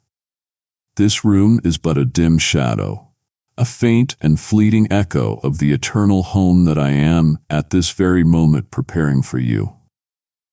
My son who knows the way made you this explicit promise. In my Father's house are many rooms. If it were not so, would I have told you that I go to prepare a place for you? This was not a vague metaphor for a cloudy, ethereal existence. I am the master builder, the divine architect, and I am preparing a real place, a custom-designed home, a room just for you in the eternal mansions of heaven. Think of the love and care you have put into making this earthly room a reflection of who you are. Now, try to imagine that care multiplied by my infinite love. Try to imagine that creativity multiplied by my limitless power. That is the home that is waiting for you. The room I am preparing for you is in a country where the rules of this broken world no longer apply. It is a place where there will be no more sorrow, for I myself will be your everlasting joy. It is a place where there will be no more tears, for with my own hand I will wipe every last one from your eyes. It is a place with no more pain, no more physical pain in your body, no more emotional pain in your heart, for all the tragic effects of sin and death will be utterly and eternally reversed. There will be no more loneliness, for you will be in constant, perfect fellowship with me and with all the saints. There will be no more fear, for you will be perfectly safe in my love. There will be no more striving, no more exhaustion, only peace and light and joy and love forever and ever. You must begin to understand, my child, that this life is a journey, not your final destination. This earth is not your true home. You are a citizen of another kingdom, and you are just passing through. This room, as comfortable as it is but a momentary stopping place, an inn on the road of your pilgrimage. The reason you have always felt a certain deep restlessness in your spirit, that quiet, persistent sense that you don't quite belong here, is because you don't. Your true citizenship, your real passport, is from heaven. You are an ambassador from a far country, living on a temporary assignment in a foreign land. Therefore, I call you to live in this room as a pilgrim, not as a permanent resident. Enjoy its comforts, yes. Be deeply grateful for its shelter and its safety. But do not let your heart become too attached to it or to anything else in this temporary world. Hold the things of this life with an open hand, recognizing that they are temporary gifts to be stewarded, not permanent treasures to be hoarded. Live with your spiritual bags packed, always ready, with your eyes fixed not on the fading pleasures of this world, but on the eternal prize that awaits you. Let the certain hope of your true home be the compass that guides every decision you make here on earth. This is why my Son gave you this command, which was also a tender plea. Do not let your hearts be troubled. You believe in God, believe also in me. When the troubles of this temporary world threaten to overwhelm you, when the journey becomes long and you grow weary, I want you to remember this promise from your Savior. I have gone ahead to prepare a place for you, and I will come back and take you to be with me, so that where I am, you may be also. Your future is secure, your home is waiting, and I promise you it will be more glorious, more beautiful, and more filled with love than you could possibly, in your wildest dreams, ever imagine. As our conversation in the quiet of your room comes to a close for tonight, there is one final, ultimate truth that I must speak over you. It is the most important promise I will ever make to you, the one upon which every other promise rests. You must understand that my presence with you here tonight has not been a fleeting visit from a distant God. It is not a temporary feeling of peace that will evaporate with the morning light. My presence in your life, my child, is a permanent, unchangeable, and eternal reality. I am not a guest in your life who comes and goes. Through the miracle of my Spirit, I have taken up permanent residence in the temple of your heart. When you walk out that door tomorrow morning to face the challenges and opportunities of a new day, I do not stay behind in this room waiting for you to return. I go with you. I am with you in the car during your commute. I am with you in the stress of your workplace. I am with you in the mundane task of buying groceries. I am with you in the middle of the difficult conversation you have been dreading. You never, ever go anywhere alone. You are the carrier of my presence, the temple of the living God, and I am with you always. And when you return to this room at the end of the day, weary and burdened, I will be here waiting for you.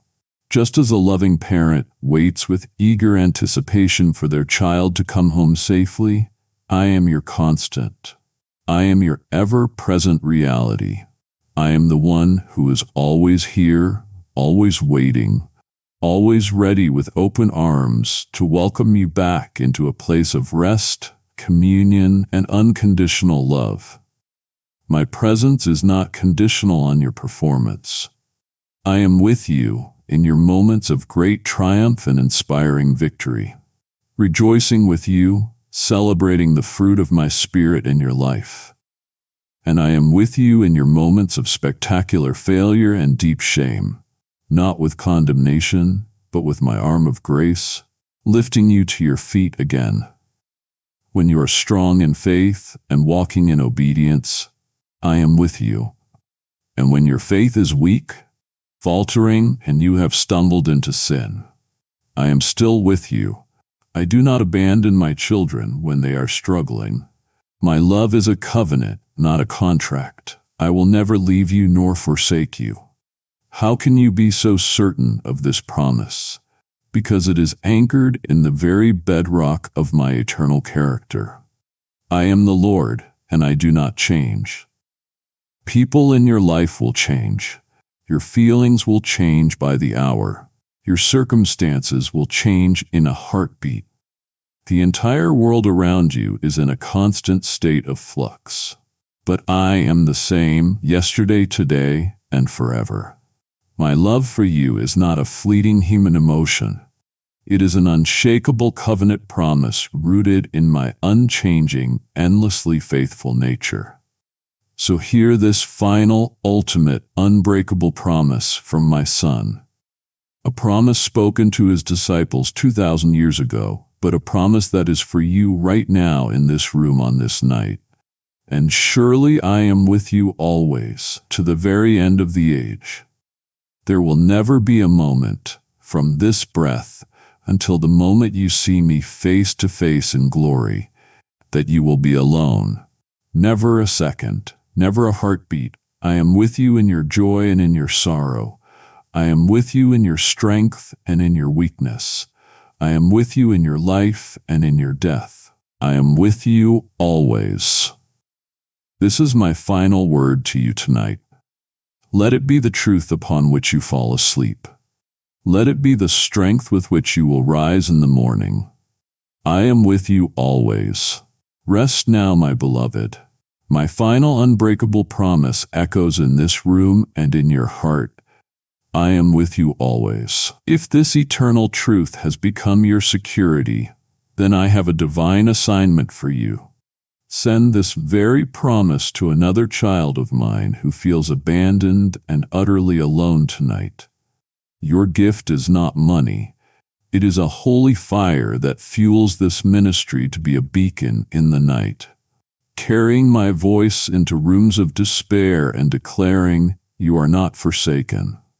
Hear my decree over you from the prophet Isaiah. When you pass through the waters, I will be with you, and when you pass through the rivers, they will not sweep over you. Because you have chosen to carry my presence to others, my own presence will be a shield before you and a rear guard behind you in all your ways. This is your moment to partner with me in my most passionate mission, the rescue of my precious sheep. Act on this word. Send forth my promise now through Super Thanks membership with a secure link below and become the echo of my faithfulness in the world. My child, do not let this holy moment fade into silence. If you have felt my presence envelop you in your room, I am calling you to seal this encounter with a sacred declaration.